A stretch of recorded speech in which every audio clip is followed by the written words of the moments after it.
நீங்கள் பார்த்துக் கொண்டிருப்பது நமது கேப்டன் டிவி. இளைஞர்களின் இதய துடிப்பு. கழிக்கிறோம். லுலுசபா மாறன் அவர்களை மேடை கழிக்கிறோம். இசையமைப்பாளர் ஷான் ரோல்டன் அவர்களை மேடை கழிக்கிறோம். பாடலாசிரியர் உமாதேவி, பாடலாசிரியர் தனிக்கொடி, பாடலாசிரியர் ரமேஷ் வைத்யா அவர்களை மேடை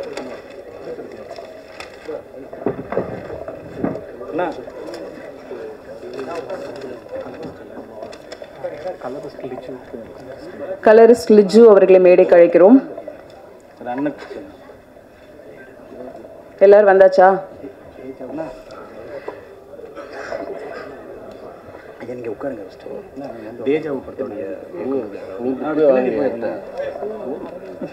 தேஜாவு இயக்குனர் அரவிந்த் அவர்களை மேடை கழிக்கிறோம்.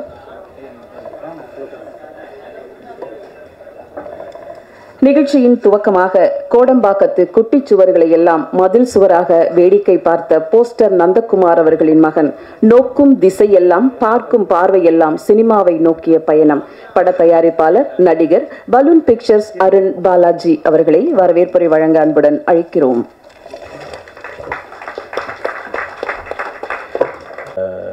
Amir sir, Lingusamy sir, Vetrimaaran sir, அனைவருக்கும் வணக்கம். எனக்கு கொஞ்சம் ஃபீவரு, குடலில் நடுக்குமா இருந்துச்சுன்னா என்னை பாட்டில் ராதான் நினச்சிக்காதீங்க. செம ஃபீவரு.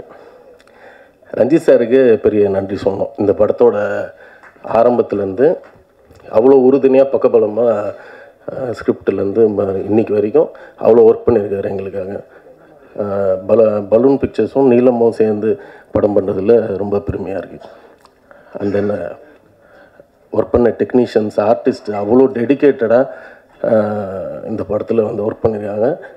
இந்த ப்ராசஸே வந்து ரொம்ப டிஃப்ரெண்ட்டாக இருந்துச்சு. ஆக்சுவலாக இது வந்து எனக்கு எப்படி ஃபீல் பண்ணேன்னா, அவர் பின்னாடி வேறு மாதிரி வேலை செய்கிறாரு. என்ன தயார் பண்ணுறது, இது நீலம் ப்ரொடக்ஷன் சினிமா கம்பெனின்ற மாதிரிலாம் பார்க்க முடியல. ஏதோ ஒன்று யூனிவர்சிட்டி மாதிரி ஒரு ஃபீல் இருக்குது. இவங்க ஸ்கிரிப்டை எடுத்துகிட்டு போய் கொடுத்து எப்போ அது ஓகே பண்ணுறதுக்குள்ளே பெரும்பாடாயிரும். அது சீக்கிரத்தில் பண்ணுறதுல ரொம்ப நேர்மையான ஒரு ஜென்யூனான ஒரு படமாக கொடுத்துருக்கோம். நாங்கள் எல்லாருமே ஒர்க் பண்ணியிருக்கோம். பாட்டில் ராதா ஒரு முக்கியமான படம்.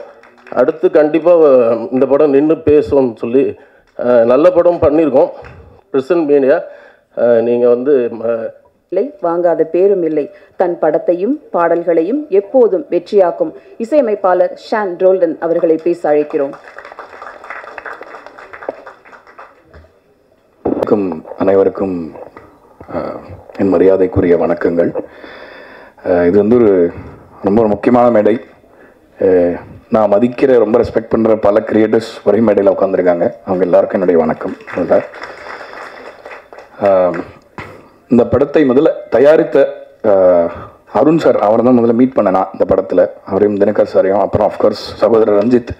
முதல்ல நன்றி சொல்லிக்கிறேன் இந்த படத்தில் எனக்கு பணியாற்றுறதுக்கு வாய்ப்பு கொடுத்ததுக்கு. ஏன்னா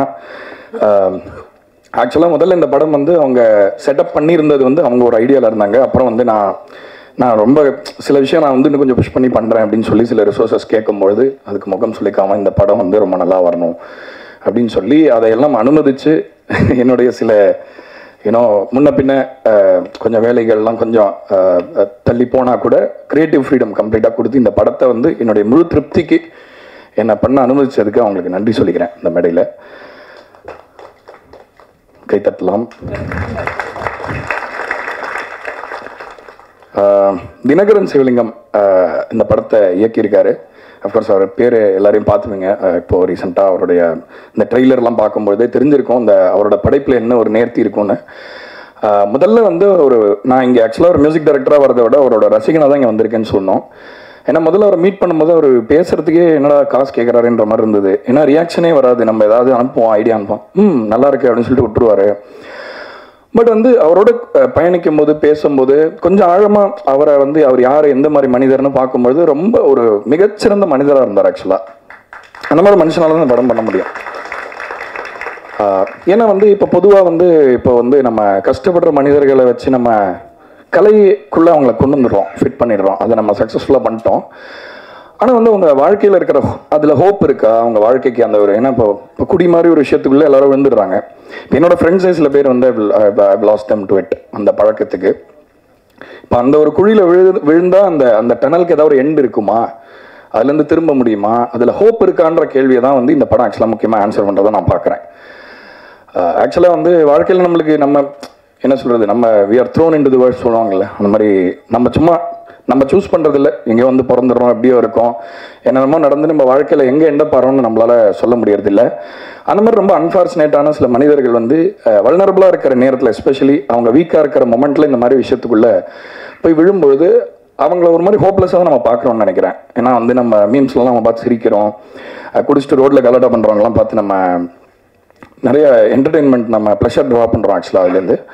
பட் இந்த வாழ்க்கை பின்னாடி என்ன ஆக்சுவலாக இருக்குது, ஏன்னா வந்து நம்மள மாதிரி மனிதர்களாக தானே இருக்காங்க. இப்போ என் ஃப்ரெண்ட்ஸ் வந்து என்னோட வளரும்போது மாமா மச்சானாக தான் இருந்தாங்க, திடீர்னு வந்து கம்ப்ளீட்டாக இந்த மாதிரி மாறுறாங்களேன்ற ஒரு பெர்ஸ்பெக்டிவை எனக்கு எஜுகேட் பண்ணிச்சு ஆக்சுவலாக இந்த படம். ஸோ எனக்கு வந்து படம் இல்லை, ஒரு பாடமாக அமைஞ்சது இந்த படம். ஸோ அதனால் இதில் பணியாற்றினது என்னுடைய பெரிய பெருமையாக நினைக்கிறேன், இந்த படத்தில் கொலாபரேட் பண்ணது. ஸோ தேங்க்யூ தினகர், அதுக்கு என்னுடைய வாழ்த்துக்கள். இந்த படம் கண்டிப்பாக நல்லா பண்ணும் அப்படின்னு நான் நம்பி தான் இந்த படம் பண்ணியிருக்கேன். இது வந்து ஒரு கலை படைப்பாக நான் பேசுகிற அதே நேரத்தில் வியாபார ரீதியாக இந்த படம் என்ன அப்படின்றதையும் நான் கண்டிப்பாக சொல்லணும். நான் வந்து இந்த படம் வந்து முதல்ல வந்து ஒரு ரொம்ப ஆர்டிஸ்டிக்கான ஃபிலிமு, ரொம்ப ரியலிஸ்டிக்காக இருக்கும், ஆஃப்கோர்ஸ் ப்ரெட்டென்ஷியஸாக இருக்காது, ரொம்ப யதார்த்தமான படமாக இருக்கும்னு பார்க்க ஆரம்பித்தேன். பட் என்னை ரொம்ப சர்ப்ரைஸ் பண்ணிச்சு இந்த படம், அவ்வளோ என்டர்டெய்னிங்காக. ஏன்னா இப்போ வந்து ஒரு விஷயத்தை நம்ம சொல்ல நினைக்கிறோம், ஒரு சமுதாயத்தில் அதை எடுத்து வைக்கிறோம் அப்படின்னா பொதுவாக எல்லாரோட ரியாக்ஷன் என்னவா இருக்குன்னா, எதுக்குங்க இந்த மாதிரி விஷயத்தை நான் பார்க்கணும், ஏன் நான் அன்கம்ஃபர்டபுளாக ஏதாவது ஒரு விஷயத்தை புரிஞ்சுக்கணும் அப்படின்னு சொல்லி இப்போ நிறையவே கேட்குறாங்க. இப்போ நான் சில அந்த மாதிரி படைப்புகள் இன்வால்வ் ஆன போது முதல்ல அந்த கேள்வி வந்து, எதுக்கு சும்மா இருக்க மாட்டீங்களா நீங்களாம், ஏதாவது பண்ணிட்டே இருக்கீங்க அப்படின்னு கேட்குறாங்க. ஸோ இந்த படம் வந்து எல்லாரையும் இந்த விஷயத்தை வந்து மக்களை என்டர்டெயின் பண்ணியும் சொல்ல வேண்டிய ஒரு கட்டாயத்தில் இந்த படம் இருக்குது. அதை வந்து ரொம்ப அருமையாக கையாண்டிருக்காரு இயக்குனர், நான் நினைக்கிறேன். அது கண்டிப்பாக நான் பாராட்டணும். ஏன்னா இன்றைக்கி இருக்கிற வர்த்தக சூழ்நிலையில் ஒரு நல்ல படைப்பை வெற்றிகரமான படைப்பை மாற்றுறதுக்கும் நம்மளுக்கு எல்லாருக்குமே பொறுப்பு இருக்குது. அந்த பொறுப்பையுமே உணர்ந்து அவ்வளோ சிறந்த ஒரு படமாக, ஒரு கம்ப்ளீட் படமாக இதை ஆக்குனது எனக்கு ரொம்ப நான் பார்த்து பிரமிச்ச ஒரு விஷயமா இருந்தது. அதே மாதிரி இந்த படத்தில் பாடலாசிரியர்களை பற்றி கண்டிப்பாக நான் பேசணும். என்னோட உமாதேவி மேடம் அவர்கள் அவ்வளோ சிறந்த ஒரு எழுத்தாளர்னா, ஃபஸ்ட்டு நான் கபாலியில் அவங்க எழுதின பாட்டை கேட்டுட்டு அவங்களுக்கு ஃபோன் பண்ணி ரொம்ப நேரம் பேசிகிட்டு இருந்தேன். அவ்வளோ ஒரு ஃபயர் மாதிரி இருக்குது அவங்களோட ரைட்டிங். நாங்கள் இன்னொரு படத்தில் கூட ஒர்க் பண்ணோம், பட் அதுக்கு இன்னும் கொஞ்சம் இன்னொரு ரெக்கக்னிஷன் கிடச்சிருக்கலாம்னு தோணுச்சு. கண்டிப்பாக இந்த படத்தில் பண்ண பாடலுக்கு அது கிடைக்கும்னு நான் நம்புகிறேன். ரொம்ப பெருமை அடைகிறேன் உங்களோட கொலாபரேட் பண்ணதுக்கு. அதே மாதிரி ஜோக்கரில் எனக்கு முன்னாடி ரமேஷ் வைத்தியா ஐயா ஒரு பாட்டு எழுதியிருந்தார். இந்த படத்துலையும் ஒரு பாட்டு எழுதிருக்கு. நீங்கள் கேட்ட அந்த பாட்டு போடலை இல்லைங்க? ஓகே இன்னும் போடலை. ஸோ ரொம்ப ஒரு அருமையான அசோசியேஷன் எனக்கு. செல்லம்மா பாட்டும்போது எனக்கு ரொம்ப சர்ப்ரைசிங்காக இருந்தது. ஏன்னா முதல்ல அவர் எனக்கு எழுதின பாட்டு ரொம்ப அப்படியே ஆப்போசிட் பாட்டாக இருந்தது. பட் ரொம்ப ஒரு பயங்கர மல்டிஃபேசட்டடான ஒரு ரைட்டர், ரொம்ப நான் என் மரியாதைக்குரிய ஒருவர். ஸோ அதனால் ரொம்ப நன்றி சார், தேங்க்யூ. அண்டு அறிவு ஒரு பாட்டை அவர் எழுதி பாடியிருக்காரு இந்த படத்தில். அவரை வந்து நான் வந்து ரேப் சிங்கராக ரொம்ப ஃபேமஸ் தான், பட் அவர் ஒரு பாடகராக நான் யூஸ் பண்ணணுன்ற முயற்சியை திரும்ப எடுத்துக்கிட்டு இருக்கேன். ரொம்ப அருமையாக பாடியிருக்காரு இந்த படத்தில் ஒரு பாட்டு. இந்த பாட்டு ஆல்ரெடி ரிலீஸ் ஆயிருக்கு. அதே மாதிரி பாக்யம் சங்கர் அவர்களுக்கு என்னோட நன்றி, அவர் ஒரு பாட்டு எழுதியிருக்காரு. அதே மாதிரி தனிக்கொடி ஐயா வந்திருக்காரா இங்கே? ஐயா வணக்கம். வணக்கம். சாரி நான் அவங்கள பார்க்கல. அவர் ரொம்ப அருமையான ஒரு பாட்டு எழுதியிருக்காரு. ஆக்சுவலாக அதை போடுவாங்கன்னு நினச்சேன் இன்னைக்கு, பட் அது ஏதாவது கதையை ஏதாவது அவுட் பண்ணிடுமா என்னன்னு தெரியல. ஸோ அதனால் அது போடலை. ஸோ பணியாற்றிய இசைக்கலைஞர்கள் எல்லாருக்குமே நன்றி. இங்கே நேரம் நிறைய இல்லாதனால எனக்கு அப்புறம் நிறைய இன்னும் அறிவார்ந்த நிறைய பேர் இங்கே பேச காத்துட்டு இருக்கிறதுனால நான் எல்லாரையும் தேங்க் பண்ண முடியல. இந்த ஒரு தேங்க்ஸோட முடிச்சுக்கிறேன். ஒரே ஒரு விஷயம் மட்டும் சொல்லி நான் கிளம்புறேன். என்னன்னா, இந்த பாட்டில் ராதா படம் வந்து பொதுவாக, அதாவது ஒரு பொறுப்பு, யாருக்கு சமுதாயத்தில் பொறுப்பு இருக்கோ கொஞ்சம் ஒரு ஏளனம் இருக்குது அவங்கள நம்ம பார்க்கறதுல. இவனா கிளாஸ் எடுப்பான்ப்பா, இவன் கூட பேசாதீங்க மாட்டிப்பீங்கன்னு சொல்லுவாங்க. இது அந்த மாதிரி படம் கிடையவே கிடையாது. ஆக்சுவலாக ஒரு வாழ்க்கைக்குள்ள எனக்கு எவ்வளோ விஷயம் இருக்குது. இப்போ ஜோக்கர் படம் பண்ணும்போது அந்த முதல் ஹாஃப் ஃபுல்லாக சிரிச்சாங்க தியேட்டரில் எல்லாருமே. ஆனால் அதே ரீசன்ஸ்க்காக செகண்ட் ஹாஃபில் ஃபுல்லாக அழுதாங்க. ஏன்னா ஒரு மனுஷனுக்கு பின்னாடி எவ்வளோ விஷயம் இருக்குது. நம்ம ஒரு பிம்பம் தான் நம்மளுக்கு இருக்குது. ஒரு குடிகாரங்களை பார்த்தா இவங்க இப்படி தானே இருப்பாங்க, அப்படி தானே இருப்பாங்க, நம்ம ஈஸியாக நினச்சிடலாம். பட் எல்லாருக்குமே ஹோப் இருக்குது. அதாவது எப்பேற்பட்ட குழியில் நம்ம விழுந்தாலும் அன்பும் அரவணைப்பும் பொறுப்பும் இருந்தால் கண்டிப்பாக நம்ம அந்த குழியிலேருந்து மீண்டு எழ முடியும்ன்றத பாட்டில் ராதா அழுத்தம் திருத்தமாக வலியுறுத்தி தியேட்டரில் சொல்லணும். நீங்கள் கண்டிப்பாக இந்த படத்தை உங்கள் குடும்பத்தில் இருக்கிற எல்லாரையும் கூட்டிகிட்டு போய் இந்த படத்தை ஒரு பாடமாக கண்டிப்பாக காட்டுங்க. வாழ்க்கைக்கு உறுதுணையாக இருக்கும், யூஸ்ஃபுல்லாக இருக்கும்னு சொல்லி விடைபெறுகிறேன். நன்றி, வணக்கம். மாலை வணக்கம். நான் வியக்கும் மரியாதைக்குரிய இயக்குனர்களுக்கு இங்கே வந்திருக்காங்க அனைவருக்குமே மிகப்பெரிய நன்றி. இந்த படத்தில் நான் ஒரு பாடல் எழுதியிருக்கேன். என் வானம் நீ கடைசியாக பார்த்துருப்பீங்க. அந்த பாடல் எனக்கு ரொம்ப பிடிச்சிருந்தது. தினகரன் சொன்ன அந்த சிச்சுவேஷன், நிறைய இயக்குனர்களோடு நம்ம வேலை செஞ்சுருந்தாலும் தினகரன் தோழர் என்ன பண்ணாருன்னா அந்த ஒரு பாட்டுக்காக 3 பக்கம் எழுதி கொண்டு வந்து என்கிட்ட கொடுத்தாரு. அது ரொம்ப ஆச்சரியமாக இருந்தது. ஒரு இயக்குனராக ஒரே ஒரு பாடல் மீது அவருக்கு எந்த அளவுக்கு அக்கறை இருக்குது, அது எவ்வளோ அவருக்கு பிடித்தமானதாக இருக்குது அப்படின்றது. அதிலிருந்து தான் என் வானம் நீ அப்படின்றத நான் எழுதினேன்.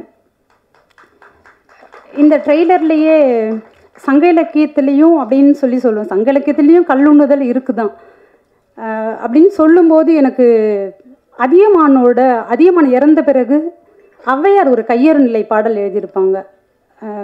நிச்சயம் அதை எல்லாருமே வாசிக்கணும்னு நான் ஆசைப்படுறேன். அதை வாசிக்கும் போதே நம்ம அறியாமலேயே வந்து கண்ணீர் வரும். அந்த அளவுக்கு ஔவையாருக்கு எந்த அளவுக்கு அதியமான் மீது அன்பு இருந்திருக்கு, காதல் இருந்திருக்கு அப்படின்றதுக்கான ஒரு உதாரணம். நிறைய பாடல்கள் அவங்க எழுதியிருந்தாலும் அந்த கையறு நிலை பாடல் மிக முக்கியமானது தான் நான் நினைக்கிறேன். அதில் 2 வரி வரும். சிறிய கல்பெறினே எமக்கு ஈயும் மண்ணே, பெரிய கல்பெறினே தாம் உண்டு எமக்கு கொடுத்து தாம் மகிழ்ந்து உண்ணும் மண்ணே அப்படின்னு சொல்லுவாங்க. கொஞ்சமாக கல் கிடச்சிதுன்னா அதை நீ எனக்கு கொடுப்ப, அதிகமாக கல் கிடச்சிதுன்னா அதை எனக்கும் கொடுத்து நான் பாட பாட நீயும் குடித்து அதை மகிழ்ந்து கேட்ப அப்படின்னு சொல்லுவாங்க. சங்க இலக்கியத்தில் கண்ணுள்ளுதல் இருந்தது தான். ஆனால் அது என்னவா இருந்தது அப்படின்னா அது ஒரு கொண்டாட்டத்துக்குரியதாக இருந்தது, அது எல்லாரும் அருந்தக்கூடியதாக இருந்தது. அதுக்கு வந்து பாரபட்சம் வந்து கிடையாது. இது பாலின பாரபட்சம் கிடையாது, பொருளாதார பாரபட்சம் கிடையாது, நில பாரபட்சம் வந்து கிடையாது. இந்த நிலத்தில் இருக்கிறவங்க தான் அருந்தணும்னு 5 நிலத்தில் இருந்தவங்களும் வந்து கல்லை வந்து அருந்தினாங்க. அது ஆரோக்கியமானதாக இருந்தது. அது உடலுக்கும் வந்து உடல் ஆரோக்கியமாக இருந்தது, சமூக ஆரோக்கியமாகவும் இருந்தது. ஆனால் இன்றைய காலகட்டத்தில் அது என்னவா இருக்குது அப்படின்றதுக்கான சாட்சியமாக தான் பாட்டில் ராதா படத்தை நான் பார்க்குறேன்னு. குடும்பங்கள் வந்து அந்யோன்யமாக இருக்கக்கூடிய ஒரு கணவன் மனைவின்ற உறவை பற்றிய படங்கள் வந்து நிறைய வந்திருந்தாலும் இப்போ சமகாலத்தில் வந்திருக்கக்கூடிய படங்களில் அது ஒரு கோடிட்டு காட்டக்கூடியதாக வந்து இருக்கும். ஆனால் பாட்டில் ராதா ஒரு குடும்பம், ஒரு காதல், ஒரு இல்லறன்றது எப்படி வந்து அது அழகாக கட்டமைக்கப்பட்டு உருவாகி அது எப்படி செதஞ்சு போகுது அப்படின்றத நம்ம எல்லாருமே பார்க்கணும். ஷான் சொன்ன மாதிரி தான், அதை நிச்சயமாக எல்லாருமே பார்த்து நம்ம கற்றுக்க வேண்டிய ஒரு பாடம் தான். மிகப்பெரிய நன்றி ஷான், நீங்கள் பாடியிருக்கீங்க. ரொம்ப சூப்பரான ஒரு டியூன் எனக்கு கொடுத்துருக்கீங்க. ஏற்கனவே பண்ண படங்கள்லேயும் ரொம்ப அற்புதமான டியூன் கொடுத்துருந்தீங்க, ரொம்ப நன்றி. இயக்குனர், தயாரிப்பாளர் ரஞ்சித் சாரை பற்றி சொல்லணுன்னா, பரியேறும் பெருமாள் தொடங்கி இப்போ பாட்டில் ராதா வரைக்கும் ஒவ்வொரு படங்களுமே அந்த பெயர்களே வந்து ரொம்ப வித்தியாசமானதாக வந்து இருக்கும். யாரெல்லாம் வந்து கைவிடப்பட்டவங்களாக இருக்கிறாங்களோ, ஜேபேபியில் இருந்த ஒவ்வொரு படங்களுமே சரி, ஜேபேபியாக இருக்கட்டும், ரைட்டராக இருக்கட்டும், குண்டுவாக இருக்கட்டும், நட்சத்திரம் நகர்கிறது, எல்லா படங்களுமே கைவிடப்பட்டவர்கள், காணாமல் போனவர்கள், கவனிப்பாரற்றவர்கள், இவர்களை பற்றிய கவனிப்பை வந்து ஏற்படுத்தக்கூடிய ஒரு தயாரிப்பு நிறுவனத்தை ஏற்படுத்தி இருக்கிறாரு தோழர். நினச்சிருந்தா அதை வந்து அனிதாவோட பேர்லேயோ அவரோட பேர்லேயோ கூட ஒரு தயாரிப்பு நிறுவனத்தை வந்து ஏற்படுத்தி இருக்க முடியும். ஆனால் இந்த சமூகத்திலிருந்து நாம் பெற்ற கல்வியாக இருக்கட்டும், அறிவாக இருக்கட்டும், பொருளாதாரமாக இருக்கட்டும், இந்த சமூகத்திலிருந்து எதையெல்லாம் நாம் பெற்றோமோ அதை இந்த சமூகத்திற்கு திருப்பி கொடுப்பவர்கள் தான், குறைந்தபட்சம் 1/3 பங்காவது இந்த சமூகத்திற்கு திருப்பி கொடுப்பவர்கள் தான் மாமனிதர்கள் அப்படின்னு பாபா சாஹேப் அம்பேத்கர் சொல்கிறாரு. அந்த வகையில் மிகப்பெரிய மாமனிதராக இருந்து பாட்டில் ராதாவை தயாரித்திருக்கக்கூடிய தோழர் அவர்களுக்கும் மிகப்பெரிய நன்றியினை தெரிவிச்சுக்கிறேன். நன்றி. காலம் கருதி படக்குழுவினர் சிறிது அளவு பேசுமாறு அன்புடன் கேட்டுக்கொள்கிறோம். அடுத்ததாக பாடலாசிரியர் ரமேஷ் வைத்யா அவர்களை பேச அழைக்கிறோம்.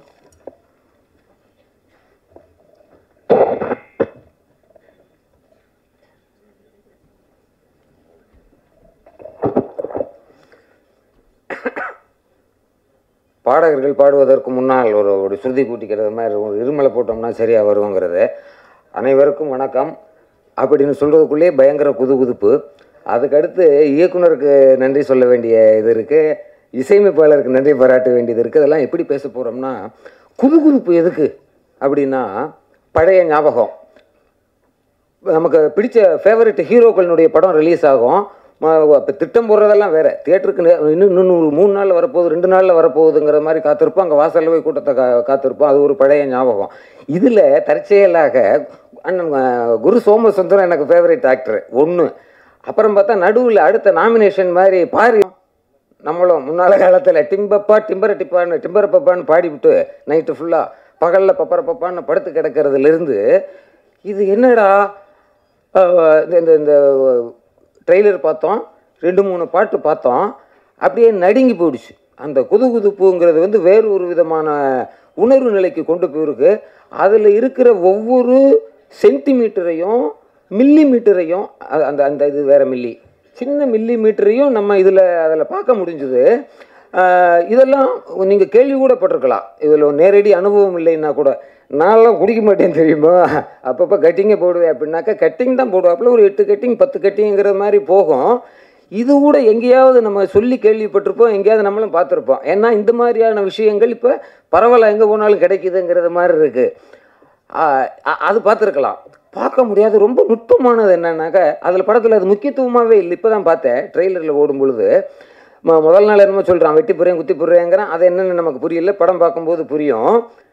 ஆட்டோவில் போகும்போது குடிச்சுட்டு பொண்டாட்டி அடிக்கிறதுங்கிறதெல்லாம் ஒரு ஃபேஷன் சார். குடிச்சுட்டு பொண்டாட்டிக்கிட்டு 4 மணி வரைக்கும் 5 மணி வரைக்கும் ஐ லவ் யூன்னு சொன்னாலே அந்த பொம்பளை பிள்ளை என்னத்துக்கு ஆகிறதுங்க, கொடுவறதுக்கு. அப்போ மறுநாளைக்கு போகும்போது அந்த குற்ற உணர்ச்சி இருக்குல்ல, அப்போ அந்த ஆதரமாக அப்படி கையை பிடிச்சி வச்சுருக்கான் பாருங்க. அந்த அம்மா கையை பிடிச்சி 2 கைக்குள்ளேயும் வச்சு அந்த நேரத்தில் அந்த மூஞ்சியை பாருங்களேன். அது இந்த படத்தில் இவர் மூஞ்சியை பார்த்தாலும் சரி, இந்த சீனை எங்கே வாழ்க்கையில் எங்கே பார்க்கும்போதும் அந்த அண்ணனுடைய முகத்தை பார்த்தீங்கன்னா, இவனை போன்ற அப்பாவி இந்த உலகத்தில் வேறு ஒருவன் இருக்க முடியாதுங்கிறத மாதிரி இருக்கும். அவனும் நடிக்க மாட்டான், உண்மையிலேயே அப்படித்தான் இருப்பான். இந்த மாதிரி உள்ள அந்த ஒரு சீர்திருத்த மையமாக அதுக்கு என்ன பேர் வச்சுருக்காருன்னு தெரியல. ஆல்கஹாலிக் அனானிமஸ், இந்த குடியிலிருந்து திருந்த வேண்டும் என்று விரும்புபவர்களுக்கு ஒரு சில பல வழிகாட்டுதல்களை செய்யக்கூடும். அந்த அடைச்சி வச்சுருக்காங்கல்ல, அதில் வந்து ஆல்கஹாலிக் அனானிமஸினுடைய ஒரு புஸ்தகத்தை வந்து வாசிக்க சொல்லுவாங்க. அங்கே உள்ள ஒரு 90 நாள் 40 நாளுங்கிறது மாதிரி இருக்கணும். என்னை விட்றாங்கிறான்ல, என்னை விட்றா, நான் காப்பாற்றுக்கே அப்படின்னா அதுக்குள்ளேருந்து தான் கத்துறாரு அந்த கேரக்டர், கத்துறான்னு நான் நினைக்கிறேன். அப்படியெல்லாம் இருக்கும். அங்கே ஒரு புக்கை படிக்க சொல்லுவாங்க. அதில் இருக்கிற ஒரு வரி கண்ணில் தண்ணி வந்துடும் சார். முதல் நாள் ஃபுல்லாக இல்லாததை பண்ண வேண்டியது சிரிப்பு தான். அந்த டிம்பரப்பப்பா இருக்குல்ல, அது மாதிரி ஒரே உற்சாகம் தான், கொண்டாட்டம் தான், கும்மாளம் தான். மறுநாளைக்கு இதுக்கு 100% ஆப்போசிட்டான இதாக இருக்கும். அப்போ மறுநாளைக்கு எந்திரிச்சு உட்காந்துருப்பான். முதல் நாள் நடந்த விபரீதங்கள் என்னென்னமோ விபரீதம் இருக்கும், கற்பனைக்கு அப்பாற்பட்டதெல்லாம் நடக்கும். அந்த மாதிரியான ஒரு நிறுவனம் இருக்குல்ல, அதில் உள்ளே போய் நான் பார்த்துருக்கேன். விதவிதமாக சொல்லியிருக்காங்க. அது உள்ளே அடைஞ்சு கிடக்கும்போது அவங்க கதையை சொல்லணும் அப்படிங்கிறது வேறு இருக்குது. ஒருத்தன் சொன்னான், ஒரு நண்பர் நம்மளை மாதிரி கிளாஸ்மேட் ஒருத்தன் சொல்கிறான், என் குழந்தை 9 மாதம் குழந்தைய காலை பிடிச்சி கிணத்துக்கு நேரம் அப்படி நீட்டிக்கிடுவேன், 100 ரூபா கொடுக்குறியா விட்டுருவான்னு கேட்பேன் பொண்டாட்டிக்கிட்டேன்னு கேட்டான். இது அவன் வாழ்க்கையில் நடந்தது. இது மாதிரி ஆயிரக்கணக்கான கதைகள் இருக்கும். இது மறுநாளைக்கு தெரிஞ்சால் எவ்வளவு குற்ற உணர்ச்சியாக இருக்கும். அந்த புத்தகத்தில் ஒரு வரி வரும், அவ்வளவு குற்ற உணர்ச்சி. அதை எப்போ போதை ஓரளவுக்கு தெரிஞ்சிச்சோ, மங்கு போதையாக வந்தது, பொங்கு போதையாக நேற்று நைட்டு இருந்தது, காலையில் 4 மணி 5 மணிக்கு முழிப்பு வந்துடும், தூக்கம் வந்திருக்காத மயக்கம்தான். அந்த மங்கு போதையில் அவ்வளவு குற்ற உணர்ச்சி இருக்கும்போது தலையை குனிஞ்சு உட்காந்துருப்பான். 10-11 மணிக்கு அவன் தலையை குனிந்து நடந்து போனான். எங்கே போவான்? சரக்கு கடைக்கு. அதுதான் பிக் புக்கு. அந்த புத்தகத்துக்கு பேர் பெரிய புத்தகம்னு பேர், பிக் புக்கு. இதில் தயாரிப்பாளர் ரஞ்சித், தயாரிப்பாளர்கள் சொல்லலாம் இது என் படம்னு, இயக்குனர் சொல்லலாம் என் படம் 24ஆம் தேதி ரிலீஸுங்கன்னு. என் மனம் அதை ஏற்றுக்கொள்ளவில்லை. அதில் பார்த்த ஒவ்வொரு மில்லிமீட்டர்னு சொன்னேன்ல, அதை பார்க்கும்போது உண்மையில் இது என் படம், இது நான் நினைக்கிறேன், இது என் படம்னு நினைக்கிறேன். என்னை மாதிரி கோடி பேர் இருக்கான் சார் இன்றைக்கி தமிழ்நாட்டில். அத்தனை பேரும் இது என் படம் என்று நினைப்பார்கள். இந்த படம் எப்போ ஜனவரி 24 பிடிச்சி இழுத்துட்டு வந்துட மாட்டோமாங்கிற அளவில் இருக்குது. முந்தி மாதிரியாக இருந்ததுன்னா எங்கேயா போய் தகராறு பண்ணிடுவேன். நாளைக்கு ஜனவரி 24 வச்சா என்ன ஆயிரும் உங்களுக்கு? இப்போ வரிசை நம்பராக தான் வைப்பீங்களா, 4 நாளாக கூட்டி போகக்கூடாதாங்கிற அளவுக்கு பார்க்குற வெறி பிடிச்சிருக்கு. இப்போனாக்கா கொஞ்சம் அந்தஸ்தாக நாகரிகமாக இருக்கிறதுனால 24 வரட்டும் அப்படின்னு காத்திருக்கோம். மிகப்பெரிய வெற்றி அடையும். ஒவ்வொன்றிலையும் தன்னை அடையாளம் பார்த்து கொள்ளக்கூடிய இதுகள் வருவாங்க.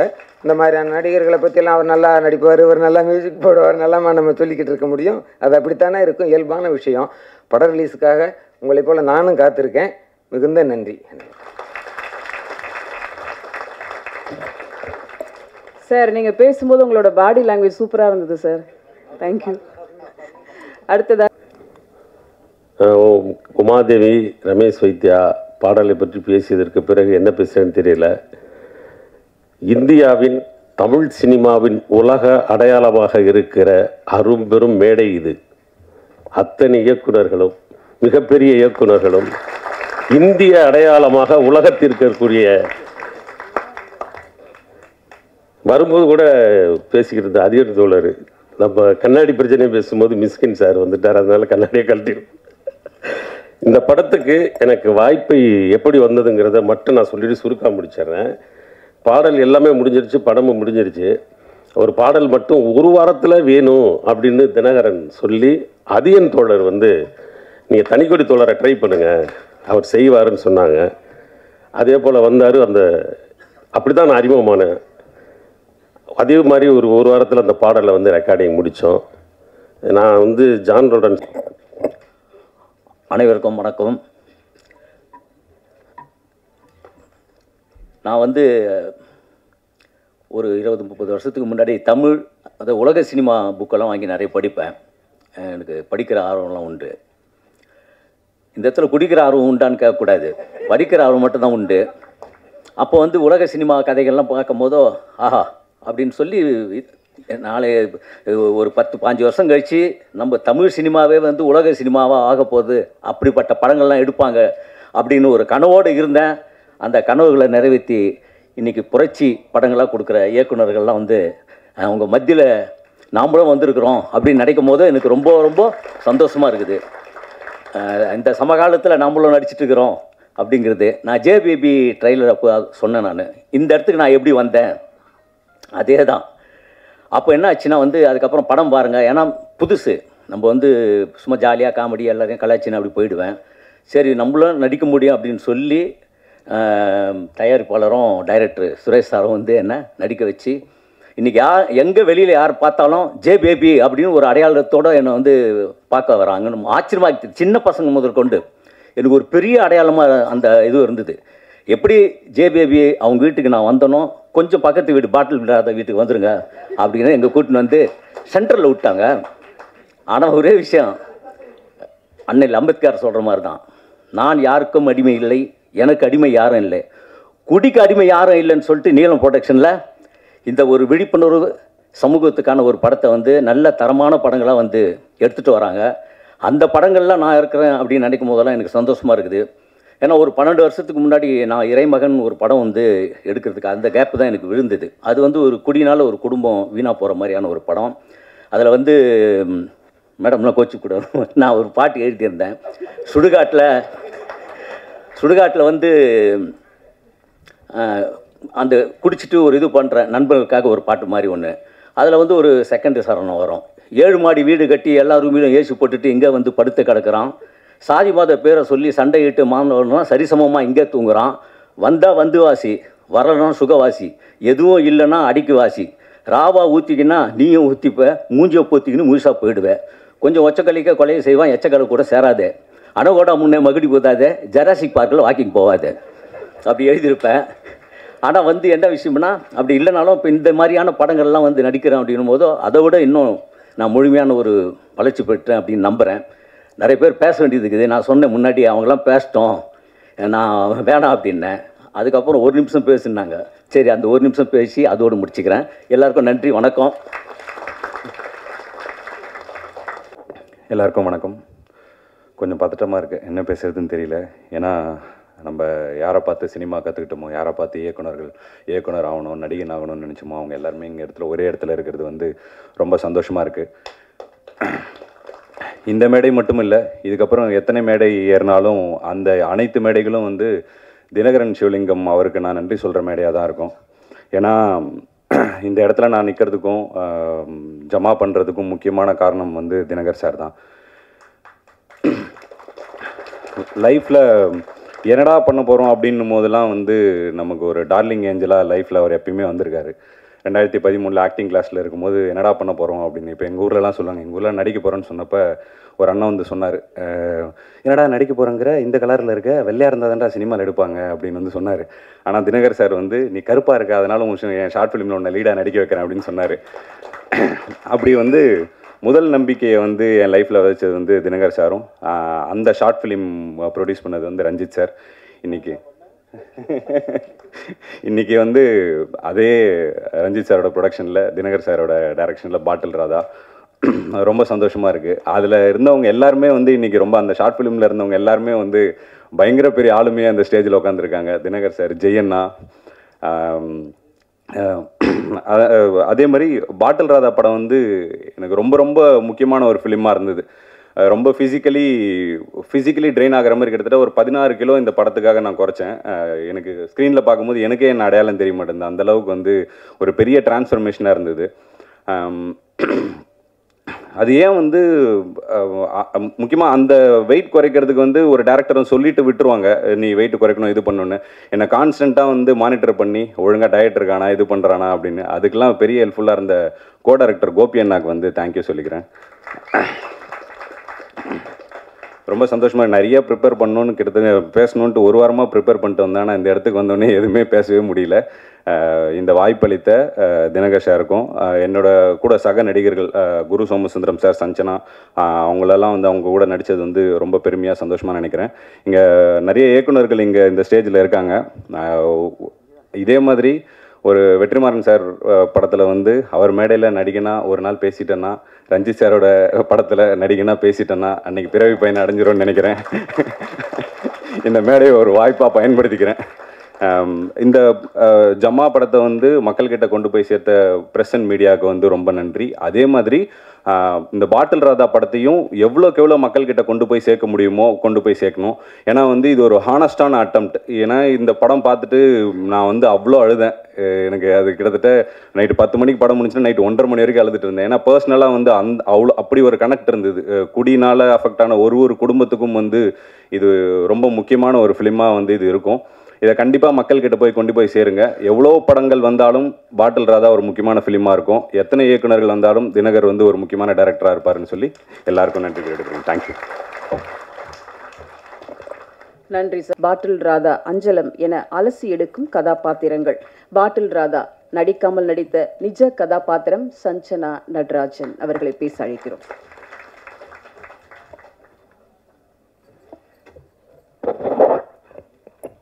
ஃபர்ஸ்ட் ஆஃப் ஆல் இங்கே வந்திருக்க எல்லாருக்கும் ஒரு பெரிய வணக்கம். பார்க்குறவங்க எல்லாருமே வந்து ஜென்ரலாக வந்து சார்பட்டாவில் நீங்கள் அந்த கேரக்டர் பண்ணியிருக்கீங்களா, சார்பட்டா. ஸோ எனக்கு கடந்த ஒரு 2-3 இயர்ஸாக வந்து அந்த கோவிடுக்கு அப்புறம் வந்து என் காதில் கேட்டது எல்லாமே சார்பட்டா தான். அதுக்கப்புறமா நான் ரொம்ப எதிர்பார்த்து ரொம்ப காத்துக்கிட்டு இருந்த ஒரு படம் திருப்பியும் பாரஞ்சித் சார்கிட்டேருந்து வந்தது. பட் அவரோட ப்ரொடக்ஷன்லேருந்து. ஸோ நான் இந்த ஸ்டேஜை வந்து ஃபஸ்ட்டு தேங்க்ஸ் சொல்லி ஸ்டார்ட் பண்ணணும்னு நினைக்கிறேன்னா அது வந்து பாரஞ்சித் சாருக்கு. ஒன்ஸ் இல்லை ட்வைஸ் ரொம்ப ரொம்ப ட்ரஸ்ட் பண்ணி அவ்வளோ பெரிய ஒரு ரெஸ்பான்சிபிலிட்டியை எனக்கு கொடுத்து வச்சுருக்காரு சார். நான் வந்து உங்கள் பேரை காப்பாற்றிருக்கேன்னு நினைக்கிறேன். ரொம்ப நன்றி. அண்ட் அதுக்கப்புறமா வந்து நான் ரொம்ப எதிர்பார்த்துட்டு இருந்த ஒரு படம் வந்து பாட்டில் வந்து குடி பழக்கத்தினால எப்படி வந்து ஒருத்தரோட வாழ்க்கை வந்து மாறி போகும், குடின்னு பற்றியே நம்ம ரொம்ப பேசிக்கிட்டு இருக்க டைமில் நான் பாட்டில் எனக்கு கற்றுக் கொடுத்த ஒரு விஷயம் என்னென்னா, நான் பாட்டில் ஷூட் பண்ணும்போது ஒரு 2-3 படம் ஷூட் பண்ணிட்டு இருந்தேன் சைமல்டேனியஸாக. ஒரு 3-4 மந்த்ஸ் அப்படியே வந்து ரொம்ப பிஸியாக போயிட்டு இருந்தது. ரொம்ப சந்தோஷமாக இருந்தது. இப்போ இந்த மாதிரிலாம் திருப்பி ஒரு சான்ஸ் கிடைக்குமா, அப்படியே 3 ஃபிலிம்ஸ் வந்து திருப்பி பண்ணிகிட்டே இருக்குமே. நம்ம பாட்டிலேருந்து இன்னொரு செட்டுக்கு போகிறோம், அங்கேருந்து இன்னொரு செட்டு. பட் அதை யோசிச்சு பார்த்துட்டே இருக்கிற டைமில் வந்து ஒரு சோகமும் கூடவே வந்து அது ஏன் தெரியல, அது ஒரு பழக்கம்னு நினைக்கிறேன் நமக்கெல்லாம். இவ்வளோ நல்லதாக ஒரு விஷயம் நடக்குது, இதுக்கப்புறம் எதுவுமே இல்லைன்னா ரொம்ப சோகம் இருக்கும் அப்படின்னு ரொம்ப நினச்சிட்டே இருந்தேன். கட்டு அதே மாதிரி கொஞ்ச நாள் கழித்து வந்து ஷூட்டெல்லாம் முடிஞ்சுது, ஒரு படமாக வந்தது, வேறு எந்த வேலையும் இல்லை.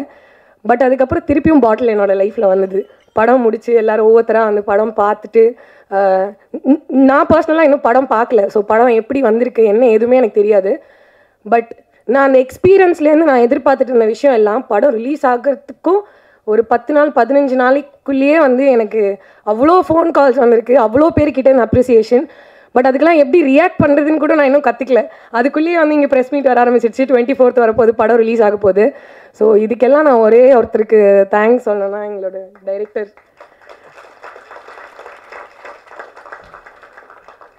சார் வந்து எப்படின்னா வந்து பாரஞ்சித் சார் எப்படி சார்பட்டா எனக்கு கொடுத்து என் லைஃப்பை சேஞ்ச் பண்ணாரோ, பாட்டில் கொடுத்து சார் ஐ திங்க் நீங்கள் என் லைஃப்பை சேஞ்ச் பண்ணியிருக்கீங்கன்னு நினைக்கிறேன். எனக்கு தெரியுது, நான் பேசும்போதே எனக்குள்ளே வந்து ஒரு லைக் நான் சொல்லும் போதே அப்படியே உடம்பெல்லாம் சூடாகுது. எனக்கு தெரியுது சரி இதுக்கப்புறம் லைஃப் கொஞ்சம் டிஃப்ரெண்ட்டாக இருக்கும், ஒரு பயங்கரமான ஹோப். அது வந்து அவர் எனக்கு மட்டும் கொடுக்கல, இந்த படம் மூலியமாக பார்க்குறவங்க எல்லாருக்குமே கொடுக்க போகிறாரு.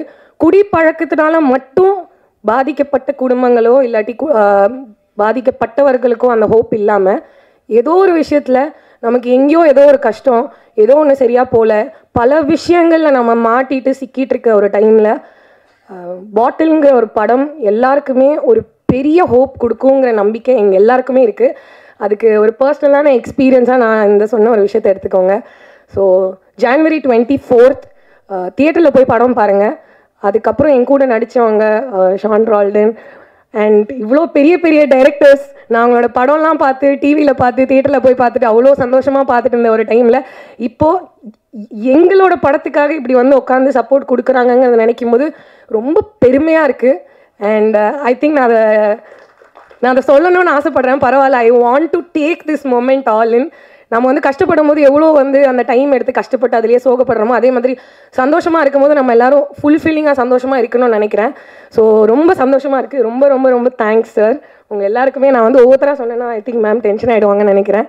ஸோ இங்கே வந்திருக்கிற எல்லாருக்குமே, பாட்டில் ராதாக்கு சப்போர்ட் கொடுத்த எல்லாருக்குமே ரொம்ப ரொம்ப ரொம்ப நன்றி. January 24th படம் ரிலீஸ் ஆகுது.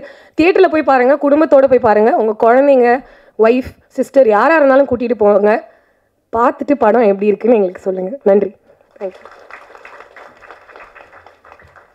சஞ்சனா, கண்டிப்பாக படம் பார்த்தவங்க எல்லாரும் உங்களை பற்றி பேசுவாங்கன்னு நினைக்கிறேன். வாழ்த்துக்கள். அடுத்ததாக நாம் பேச அழைக்கிறோம் கூத்துப்பட்டறை வார்த்தெடுத்த கலைஞர். ஆரண்ய காண்டம், ஜிகிர்தண்டா, ஜோக்கர், ஜெய்பீம், மாமனிதன், மின்னல் முரளி என்று படத்துக்கு படம் தன்னை புதுப்பித்துக் கொள்கிறார். ஒரு காமன் மேன். இப்போவும் டைரக்ட் பண்ணிட்டு இருக்கிறாரு தினகரன். ரொம்ப வண்டர்ஃபுல் டைரக்டர் அவர். எல்லாருக்கும் வணக்கம், especially press and media people. ரொம்ப சந்தோஷமாக இருக்குது இந்த படத்தில் நான் பார்ட்டாக இருக்கிறது. நம்ம எங்கே இருக்கிறோன்னா எல்வி பிரசாத்தில் இருக்கிறோம். எல்வி பிரசாத் யாருன்னு சில பேருக்கு தெரியாதுன்னு நினைக்கிறேன். அவர் ஒரு டைரக்டர் அண்ட் ப்ரொடியூசர். அவர் வந்து வெறும் டைரக்ஷன் படம் ப்ரொடியூஸ் பண்ணிவிட்டு சும்மா இருக்கல. அவர் ஒரு இன்ஸ்டியூட் ஆரம்பிக்கிறாரு, அவர் வந்து லேப் ஆரம்பிக்கிறாரு. படம் வந்து சினிமாவினுடைய வீச்சும் சினிமாவினுடைய வலிமையும் தெரிஞ்சதுனால இதை நிறைய பேர் முறையாக கற்றுக்கணும் அப்படிங்கிற ஆசைப்பட்டதுனால தான் இந்த இடம் இருக்குது. இந்த இடத்துல நாமெல்லாம் கூடியிருக்கிறோம். அதே மாதிரி தான் சினிமாவுடைய வீச்சையும் சினிமாவுடைய வலிமையும் புரிஞ்சுக்கிட்டு ஒரு இயக்குனராக உள்ள நுழைஞ்சு இப்போ வந்து நீலம் ப்ரொடக்ஷன் ப்ளஸ் நீலம் பண்பாட்டு மையம், நீலம் புக்ஸ், வருடம் மார்கழியில் மக்கள் இசை என்ற ஒரு ப்ரோக்ராம் மூலம், அதாவது ஒரு டைரக்டர் இந்த வேலையெல்லாம் செய்யணுமா இல்லை இந்த வேலை செய்கிறதுக்காக டைரக்டர் ஆனாரா அப்படிங்கிற ஒரு இதையும் ஒரு முன்னோடியாக இருக்கிறாங்க. அதாவது ஒரு வேலை செஞ்சால் நம்ம வந்து வேலை பார்த்துட்டோம் அப்படின்னு சொல்லாமல் நிறைய வேலை செய்கிறாரு. அது மாதிரி இருந்தவர் தான் பிரசாத்னு நினைக்கிறேன். அதே மாதிரி இருந்த ஒரு டைரக்டரும் இருக்கிறாரு, எஸ் பாலச்சந்தர். அவர் வந்து வீணை பாலச்சந்தர்னு சொல்லுவாங்க. Director, music director, producer and actor கூட அவர். ஸோ அவ்வளோ பன்முகங்கள் கொண்ட ரஞ்சித் அண்ணாவுடைய நீலம் ப்ரொடக்ஷன் கீழே நான் இந்த படத்தில் ஒரு ஹீரோவாக நடித்ததில் எனக்கு ரொம்ப பெருமையாக இருக்குது. ரொம்ப பெருமையாக இருக்குது எனக்கு. அப்புறம் பலூன் பிக்சர்ஸ் இந்த படத்தை வந்து ஃபஸ்ட்டு அக்செப்ட் பண்ணி இதுக்கு இனிஷியேட் பண்ணி நீலம் கூட சேர்ந்து செய்யணும் அப்படின்னு சொன்ன அருண் பாலாஜின்னா, இந்த கதையெல்லாம் வந்து பல பேர் வந்து ரொம்ப யோசிப்பாங்க. ஏன்னா சில விஷயங்கள் கதையால் படிக்கும்போது முடிவு பண்ண முடியாது. ஸோ அதுக்கு அவங்க 2 பேரும் தான் இதில் வந்து மெயினாக இது. ஸோ வழக்கம் போல் இந்த படம் வந்து நான் நடிக்கும்போது எல்லோரும் கேட்பாங்க, இது எப்படி வித்தியாசமாக நடிக்கிறீங்க அப்படின்லாம். நான் அதுவும் வித்தியாசமாக நடிக்கலை. நடித்த பின்னாடி அது வித்தியாசமாக மாறிடுது. அது ரொம்ப சந்தோஷம். இதில் கோ ஆக்டர்ஸ் வந்து ரொம்ப பெரிய துணை இருந்திருக்கிறாங்க. எஸ்பெஷலி சஞ்சனாவுடைய நடிப்பு வந்து போற்றத்தக்கதாக இருக்கும். அது எனக்கு ரொம்ப ஹெல்ப் பண்ணிச்சு. ஒரு கோ ஆக்டர் மூலமாக வந்து இன்னொரு ஆக்டர் வந்து அதுலேருந்து ஒரு இது வர்றதுங்கிறது அது ஒரு ஒரு அது சும்மா நடந்துடாது. அந்த வகையில் வந்து தினகருடைய உழைப்பு வந்து என்னால் எப்படி சொல்கிறதுனே தெரியல. ஃப்ரம் A to Z வரைக்கும் அவர் நிறைய வேலை பார்த்தார். Very organic director. ரொம்ப ரொம்ப ஆர்கானிக்காக இந்த வேலையை கொடுத்தாரு. ஏன்னா சில சமயம் சில மீட்டிங் நடக்கிற மாதிரி சீன் நடக்கும்.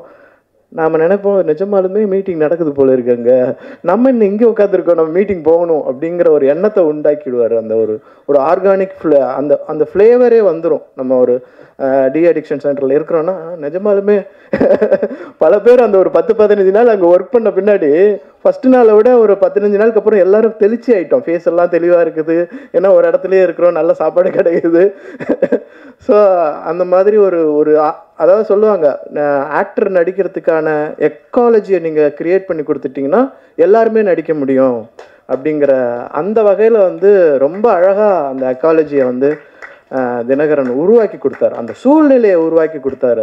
அது வந்து எல்லாருக்குமே அந்த நம்மளால் ஓபி அடிக்க முடியாது.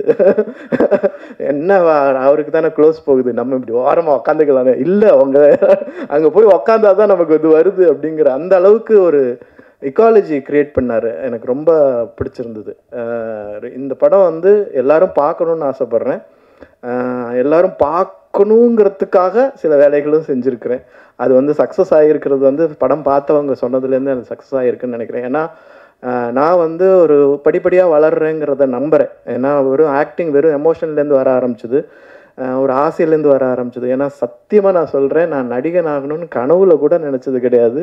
என்னுடைய காலேஜ் டேஸ் ஆகட்டும், ஸ்கூல் டேஸ் ஆகட்டும், என் ஃப்ரெண்ட்ஸ் ஆகட்டும், யாருமே நம்ப மாட்டாங்க. சோமா நீ நடிக்கிறியா அப்படின்னு நானே என் கண்ணாடி பார்த்து சொல்லிக்குவேன். அந்த மாதிரி அப்படி தான் நான் வந்து கூத்துப்பட்டறைக்குள்ளே வந்தேன். எனக்கு வந்து வேலை செய்ய தெரியும், எந்த வேலை கொடுத்தாலும் செய்வேன்.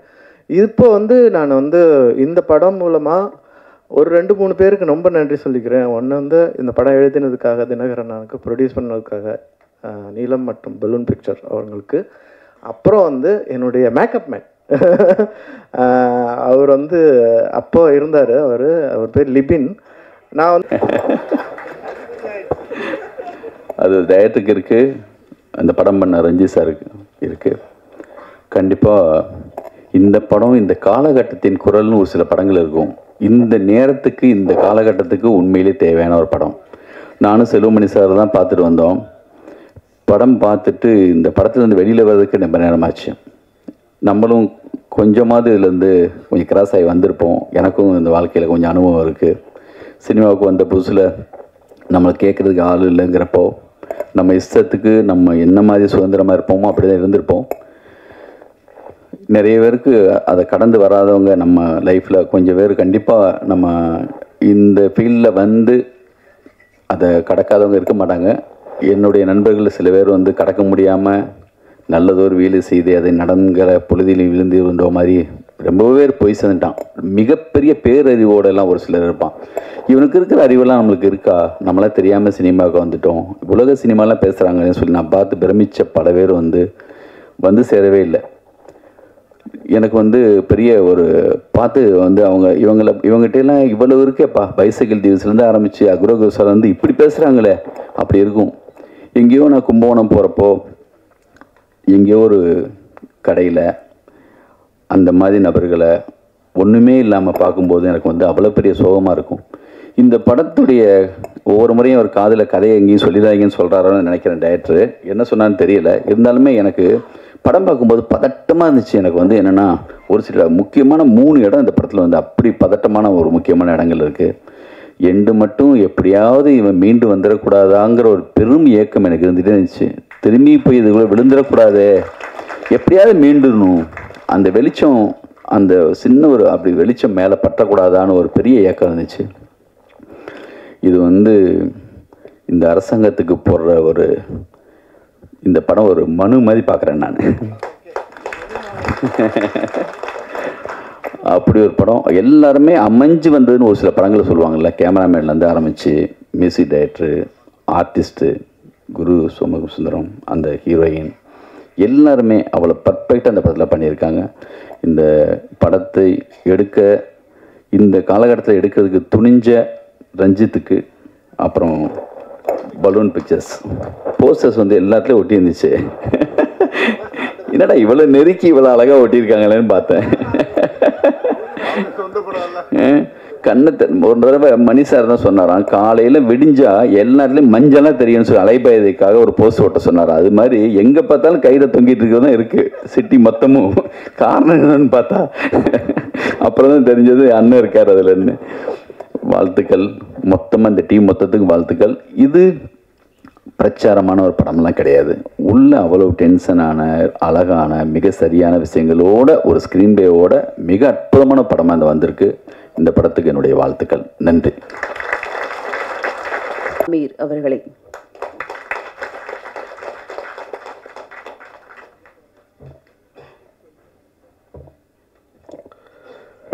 அரங்கத்தில் இருக்கும் அனைவருக்கும் இறைவன் புறத்திலிருந்து சாந்தியும் சமாதானம் உண்டாகட்டும். சினிமா தொடக்க காலகட்டத்தில் நடிகர்களுக்காக பார்க்கப்பட்ட சினிமா தான் இருந்தது. தியாகராஜ பாகவதர், சின்னப்பா தேவர், அப்புறம் எம்ஜிஆர், சிவாஜின்னு. அதற்கு பின்னால் கொஞ்ச காலம் கழித்து இயக்குநர்களுக்காக ஒரு சினிமா, இந்த இயக்குனர் பேரை பார்த்தாலே அந்த படம் நல்லா இருக்கும்ன்ற ஒரு நம்பிக்கையை ஏற்படுத்திக்கிட்டு இருந்தது. அது கேஎஸ் கோபாலகிருஷ்ணன் காலகட்டத்தில் வந்து அப்படியே மாறிய படம் பாலச்சந்தர், பாரதிராஜா படம். அது ஹீரோ யாருன்னா கிடையாது, பாரதிராஜா படம், பாலச்சந்தர் படம். இந்த காலகட்டத்தில் தயாரிப்பு நிறுவனங்களும் சில முக்கியமான ஒரு பங்கெடுப்பு செஞ்சது. அது வந்து சத்யஜோதி படம் நல்லாயிருக்கும். சத்யா மூவிஸ் வேறையாக இருக்கும், சத்யஜோதி. இப்போ ஏவிஎம்னா அது ஒரு கமர்ஷியல் சினிமாவாக இருக்கும், அந்த பிராண்டு வேறு. ஆனால் நல்ல படங்கள் வந்து இப்போ சத்யஜோதி இருக்கும், சூப்பர் குட் படம் அப்படின்னு. அது மாதிரி ஆஸ்கார் மூவிஸ்னு ஒரு கம்பெனி இருந்தது, எம் பாஸ்கர்னு ஒரு டைரக்டர். அவர் படங்கள் தீர்ப்புகள் திருத்தப்படலாம், தண்டிக்கப்பட்ட நியாயங்கள், பௌர்ணமி அலைகள், சூளம், இதெல்லாம் பண்ணியிருந்தார் அவர். அவர் வந்து ரஜினி சார் வச்சு பைரவி படம் கூட டைரக்ட் பண்ணார் அவர். அந்த கம்பெனியோட பேர் பார்த்த உடனே படம் நல்லா இருக்குன்னு தோணும். அதற்கு பின்னால் இப்போது அந்த இடத்த நீலம் ப்ரொடக்ஷன்ஸ் பிடிச்சிருக்கு.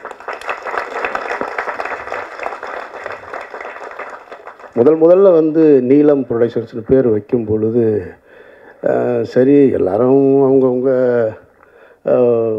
சினிமாவுக்குள்ளே வந்து தான் பிறந்த இடம், பிறந்த சமூகத்தை தூக்கி பிடிக்கிறதுக்காக வந்திருக்கிறாங்க. அந்த அடிப்படையில் ரஞ்சித்தும் நீலம்னு தூக்கி வச்சிட்டாரு அப்படி தான் தோணுச்சு. அது தோணுற இயற்கை தானே. ஆனால் நீலம் ப்ரொடக்ஷன்ஸில் ஒவ்வொரு படைப்புகளையும் பார்க்கும் பொழுது ரஞ்சித் வந்து இந்த தலைமுறைக்கு அடுத்து வேறு ஒன்றை கற்றுக் கொடுக்கணும்னு விரும்புகிறாருன்றது தெரியும்.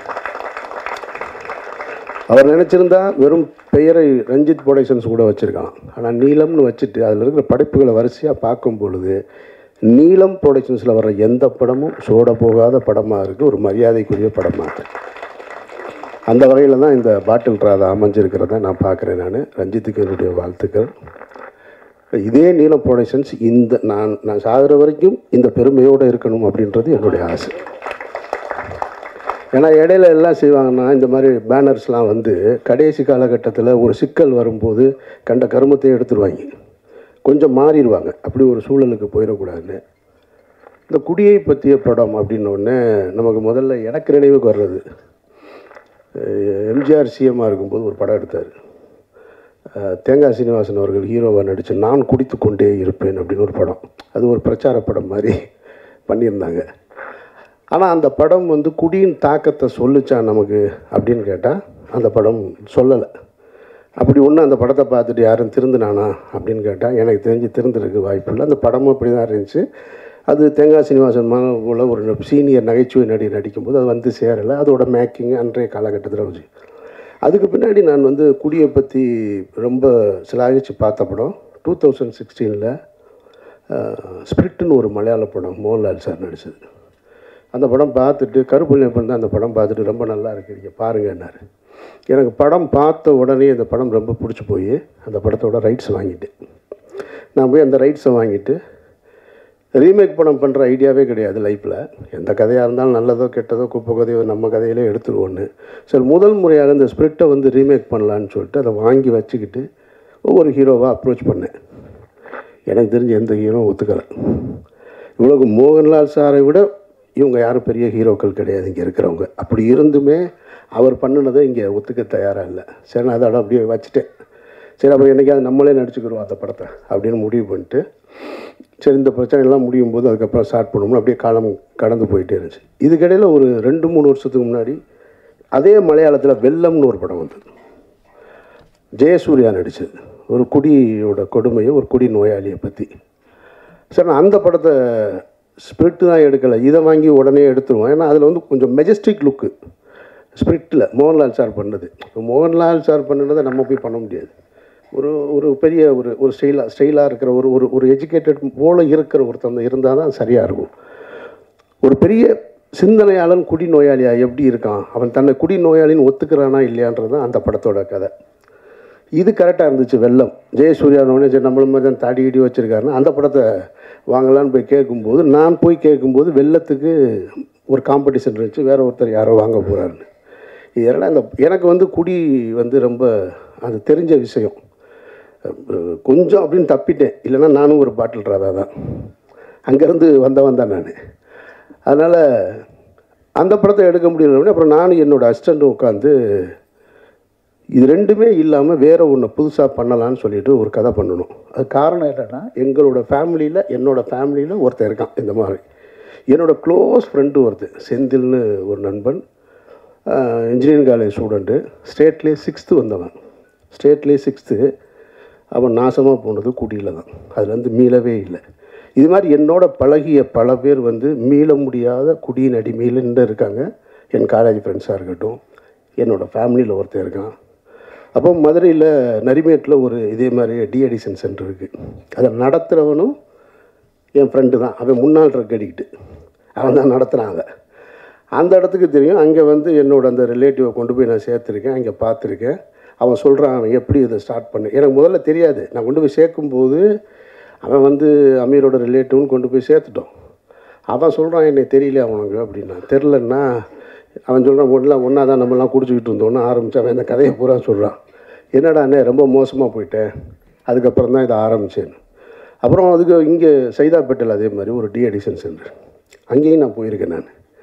அப்போ இதை வச்சு ஒரு கதை எழுதினேன். எழுதி வச்சாச்சு, பிகினிங் டு எண்டு. நானும் என்னோடய அசோசியேட் எழிலும் சேர்ந்து. அன்றைக்கி ரஞ்சித் கூப்பிட்டு இந்த படம் காமிக்கிறார். பார்த்து முடித்த உடனே தெரிஞ்சு அதை எடுக்க முடியாது அப்படின்னு.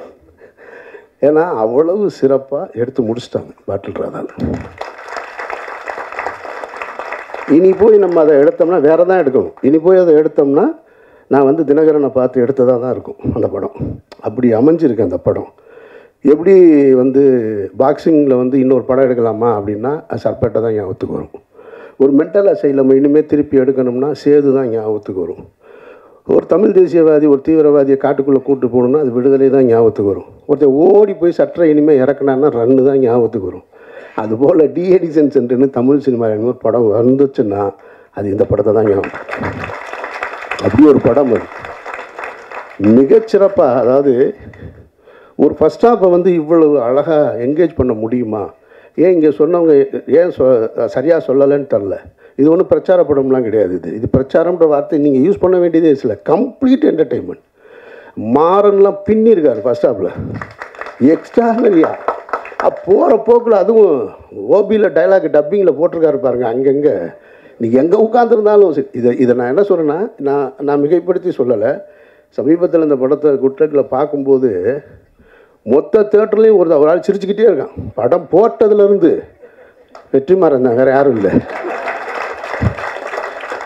சிரிக்கிறதுனா எப்படி இந்த லெவல்லாம் இல்லை. அவர் இப்படி தட்டுறாரு அப்படி தட்டுறாரு எந்திரிக்கிறாரு. என்னங்க இப்படி நான்லாம் சிரிப்புன்னு பேப்பரில் எழுதியிருந்தாலே சிரிப்பே, இது என்னங்க இவ்வளோ அப்படின்றாரு. நானும் சிரித்தேன், ஆனால் இப்படிலாம் சிரிக்கலை. எல்லாரும் பார்க்குறாங்க, ஒருவேளை நக்கல் அடிக்கிறாங்களான்னு. உண்மையிலே அவ்வளவு சிறப்பாக இருந்துச்சு ஃபஸ்ட் ஹாஃபு. அந்த ஃபஸ்ட் ஹாஃபோட இன்ட்ரோல் பிளாக் ஒன்று இருக்குது. அந்த இன்ட்ரோல் பிளாக் வந்து இப்படி இந்த ஒரு படத்தை இன்ட்ரோல் பிளாக் வைக்க முடியுமா அப்படின்ற ஒரு இடத்த வந்து அந்த டைரக்டர் ஃபிக்ஸ் பண்ணி அந்த பையன் தான் நினைக்கிறேன். அவன் தானே? அவனை நல்லா பார்த்து வச்சுக்கோங்க. நான் விளையாட்டுக்கு சொல்லலை. அவன் இன்ட்ரோல் பிளாக்கில் ஒரு வேலை பார்க்குறான், மொத்த பேரையும் பயமுறுத்திட்டான். அவ்வளவு சிறப்பாக போட்டான். சரி இப்படி ஒரு ஃபர்ஸ்ட் ஹாஃப் வச்சுட்டு செகண்ட் ஹாஃப் என்ன இருக்கும் அப்படின்னு போனால் டெட் கான்ட்ராஸ்டாக ஒரு எமோஷன் படம் ஃபுல்லாக. இப்போ நமக்கு ஒரு டவுட் வந்துச்சு, இப்படி ஒரு ஸ்க்ரீன் ப்ளே எப்படி எழுத முடியும்? கம்ப்ளீட் என்டர்டெயின்மெண்ட்டாக இருக்குது. படத்தோட பிகினிங்லேருந்து இன்ட்ரோல் வரைக்கும் ஒரு இடம் கூட உங்களை வந்து சும்மா இருக்க விடலை. ஜான் விஜய் எல்லாம் வந்து அப்படி பிரமாதப்படுத்திட்டார். பிரமாதமாக அந்த கேரக்டரு. இதில் இந்த ட்ரெய்லரில் ஒரு ஷாட் வந்துச்சு இல்லையா, அதான் அவரோட இன்ட்ரோடக்ஷன் ஷாட்டு. அவ்வளவு அழகாக, அவ்வளவு மெச்சூர்டாக. நான் சொன்னேன் இல்லையா மதுரையில் என்னோடய ஃப்ரெண்டுன்னு, அவன் கேரக்டர் தான் ஜான் விஜய் பண்ணியிருக்காரு. இந்த செகண்ட் ஹாஃப் என்னடான்னா அது வேறு ஒரு ஏரியாவில் இருக்குது, கம்ப்ளீட் எமோஷனில் இருக்குது. இப்போ லிங்கு சொன்னார் இல்லையா, அவன் போயிடக்கூடாதுன்னு. அந்த காட்சி இன்னொரு இடம். அதாவது புருஷன் எனக்கு காசு கொடுத்து அனுப்பிச்சிட்டு அந்த சஞ்சனா உட்காந்து சமைச்சிக்கிட்டு இருக்கிற ஒரு சீன் இருக்குது. அந்த சமைப்பாங்க, அந்த மீன் பொரிச்சிட்டு வச்சுட்டு பிள்ளைகளோட வந்துடுவான் அப்படின்னு. இந்த வரலேன்ட்டு போனவன் கூட 2 குடியானோட இந்த சைக்கிளில் போவான் பாருங்க, அப்படியே போயிட்டு நான் இந்த வந்துடுறேன்னு. அதெல்லாம் நான் பார்த்துருக்கேன், வாழ்ந்துருக்கேன், எல்லாமே தெரியும். இந்த கேரக்டர் வந்து இப்போது குரு சோமசுந்தரத்தை தவிர தமிழ் சினிமாவில் இந்த கேரக்டர் நடிக்கிறதுக்கு நடிகனே இல்லை. நான் யாரையும் குறைத்து மதிப்பிட்டு சொல்லலை, நீங்கள் படம் பார்த்துட்டு நீங்கள் முடிவு பண்ணி சொல்லுங்கள். இவ்வளவு சிறப்பாக ஒருத்தன் பண்ண முடியுமா? பண்ணியிருக்காங்க. சரி, அவங்க ஹீரோயின் சஞ்சனா, அவங்க வந்து முதல்ல நமக்கு ஹீரோயின்னா வேறு மனநிலை தானே இருக்கும், அப்படி இருக்கணும். ஒன்று ஒரு கேரக்டராக சிம்பிளாக ஒரு நடுத்தர குடும்பம், ஒரு மிடில் கிளாஸு, அவங்க தன்னுடைய கணவன் எப்படி இருக்கணும்னு ஆசைப்பட்டாங்க, ஆனால் இருக்க முடியலை, அவனோட வாழ்ந்துக்கிட்டு இருக்கிறது. ஒரு கட்டத்தில் பிரிஞ்சுட்டு நான் அந்த சீனை ரொம்ப ரசித்தேன். நான் இப்போ நம்ம எழுதுனா கூட அது அவ்வளோ தைரியமாக எழுதுவோமான்னு தெரில. குரு சோமசுந்தரம் வந்து நான் திருந்திட்டேன் அப்படின்னு சொல்லி அவங்க வேற ஒரு லைஃப்பை தொடங்குறதுக்காக நின்றுட்டுருப்பாங்க. அப்படி நடந்து வரும்போது அவனை பார்த்துட்டு புருஷன் நிற்கிறான்னு பார்த்துட்டு அப்படி திரும்பி வருவாங்க. வந்தோடனே நான் திருந்திட்டேன், நம்ம உன் கூட வாழணும்னு ஆசைப்பட்றேன், வீட்டுக்கு போகலாம் அப்படின்னோடனே நம்ம என்ன செய்வோம்? சரி வாங்க ஆக்கா, கணவனே கண்கண்ட தெய்வம், கல்லானாலும் கணவன், புல்லானாலும் புருஷன். செம்ம டைலாகு போடா நாயே, எக்ஸ்ட்ரானரி. நீ திருந்துவ, இதை நீ சொல்லுவ, நான் வந்து கேட்கணுமா? என் 10 வருஷ வாழ்க்கையை தொலைச்சிட்டேன்டான்னு ஒரு பொண்ணு சொல்கிற அந்த இடம் இருக்கு பாரு. எவ்வளவு கனவுகளோட இது போல் திருமணம் செஞ்சு வைக்கிறாங்க. ஏன்னா இந்த வார்த்தை நான் என் ஃப்ரெண்டோட ஒய்ஃப்கிட்ட கேட்டேன். நான் இன்றைக்கி அந்த பொண்ணுங்க 2 பேருமே காலேஜ் படிக்கிறாங்க, ஒருத்தவங்க துபாய் போயிட்டாங்க. கல்யாணம் ஆன நாள்லேருந்து ஒருத்தன் போராடிருக்கான். ஒரு பொண்ணு போராடி அவனை மீட்டெடுக்கவே முடியலை கடைசி வரைக்கும். எத்தனை டிஎடிஷன் சென்டர் கொண்டு போய் விட்டாலும் அங்கேருந்து ஒரு ஃபோன் போடுவான், அழுகுவான், நான் காலில் விழுகிறேன், என்னை மன்னிச்சிரு, நான் திருப்பி வந்துடுறேம்மா. வந்து ஒரு 10 நாள் தான் திருப்பி ஸ்டார்ட் பண்ணிடுவோம். அது அப்படியே போய் அந்த மனைவியோட அந்த வார்த்தையை நான் வந்து அவங்கக்கிட்ட கேட்டேன். ரொம்ப சிறப்பாக பண்ணியிருக்காங்க. அதில் அவங்க படம் பார்க்கலன்னு சொன்னாங்க. படத்தோட எண்டு ஷாட் இருக்குது. செகண்ட் ஹாஃப் ஃபுல்லாக எமோஷன் தான். ஃபஸ்ட் ஹாஃப் நீங்கள் பார்த்துட்டு அந்த மூடுக்கு பார்த்தீங்கன்னா செகண்ட் ஹாஃப் இருக்காது. அந்த எண்டில் கிளைமேக்ஸில் ஒரு சிங்கிள் ஷாட் ஒன்று பண்ணியிருக்காங்க அவங்க டைலாக் டெலிவரியோட, மிக பிரமாதமாக இருக்குது. எல்லா ஆர்டிஸ்ட்டுமே இதில் இவர் நல்லா நடிச்சிருக்காரு. மாறனெல்லாம் நான் ரசிச்சுக்கிட்டே இருந்தேன். மாறன் பேசுகிற டைலாக் எல்லாமே குட்டி குட்டியாக. ஜான் விஜய் இப்படி பார்த்துட்டு, ஜான் விஜயை நான் பெருசாக ரசித்ததில்லை, சார்பேட்டா தவிர. அவர் நான் ஒரு படம் நடிச்சிருக்கோம், அந்த படம் பாதியிலே நின்றுச்சு. ஆனால் இந்த படத்தில் இவ்வளோ பிரமாதமாக அந்த ஸ்டேஷன்லேருந்து வெளியில் வரும்போது அவ்வளோ அழகாக வாழ்ந்திருக்காரு. ஒரு நல்ல திரைப்படம் அது உருவாக்கும்போது தனக்கான ஆட்களை, கலைஞர்களை சேர்த்துக்கிறோம். அதில் வந்து மாற்று கருத்தே இல்லை. அதுபோல் அப்படி சேர்த்துக்கிட்ட ஒரு நல்ல திரைப்படம் தனக்கான வெற்றியையும் சேர்த்துக்கிறோம். அதுக்கு யாரும் போய் சப்போர்ட் பண்ணணுன்ற அவசியம் இல்லை. பாட்டில் ராதா அப்படி ஒரு வெற்றியை சேர்க்கும்ன்றதை நான் உறுதியாக சொல்கிறேன். மற்றபடி சான்றோடன் பேசும்போது கைதட்டுங்க அப்படின்னாரு. உங்கள் பேச்சுக்கு இங்கே யாரும் கைதட்ட தயாராக இல்லை, உங்கள் பாட்டுக்கு தான் கைதட்டினாங்கல்ல எல்லாரும். அப்புறம் என்ன? இல்லை அதுதான் நீங்கள் கேட்காமலே வந்துருச்சு உங்களுக்கானது. ஸோ அதனால் எல்லாரும் மிகச்சரியாக பண்ணியிருக்க. இந்த படம் பார்க்கும்போது ஒரு நோய் அப்படின்றத ஒருத்தன் உணரணும். இன்றைக்கி அதை நோயின்னு உணராமல் பல பேர், இதை சீனிராமசாமி என்கிட்ட ஒரு முறை சொல்லியிருக்காரு. சார் அது ஒரு நோய் சார், அது குடி ஒரு நோய். அது நோயின்னு எவன் உணர்றானோ அவன் தான் சார் அதுலேருந்து வெளியில் வர முடியும். நான் ஒரு முறை ஒரு ஆட்டோவில் போகும்போது ஒரு ஆட்டோ டிரைவர் இதை என்கிட்ட சொன்னான். சார் நான் ஒரு பெரிய குடி நோயாளி சார், இப்போ நான் வந்து அதுலேருந்து வந்துட்டு ரொம்ப கேவலமான அவன் சொல்கிறான், நான் ரொம்ப கேவலமானவன் சார், அவ்வளவு கேவலமான செயல்களை செஞ்சுருந்தேன் நான். அப்புறம் நான் கொஞ்சம் கொஞ்சமாக போய் இந்த கிளாஸுக்கு பேர் என்ன, ஏஏவா, ஏஏ, அந்த ஏஏ கிளாஸுக்கு போய் அவன் சொன்னாங்கிட்ட, இப்போ நான் வந்து கிளாஸ் எடுக்கிறேன் சார். நான் போய் அந்த மானக்கேடான விஷயத்துலேருந்து ஒரு மனுஷன் எவ்வளவு அவமானப்பட முடியுமோ அந்த அவமானத்துலேருந்து மீண்டிருக்கேன்னு சொன்னால், அதுபோல் இந்த படம் பார்க்குறவங்க மீளலும் அப்படின்ற ஒரு நம்பிக்கை இருக்குது. அதுக்கான படமாக பாட்டில் ராதா அமைஞ்சிருக்கான்னா நான் மிகைப்படுத்தி சொல்லலை, படம் சத்தியமாக அமைஞ்சிருக்கு. வாழ்த்துக்கள் ரஞ்சித் அண்ட் குழுவினருக்கு, இயக்குனருக்கு என்னுடைய நெஞ்சார்ந்த வாழ்த்துக்கள். நன்றி.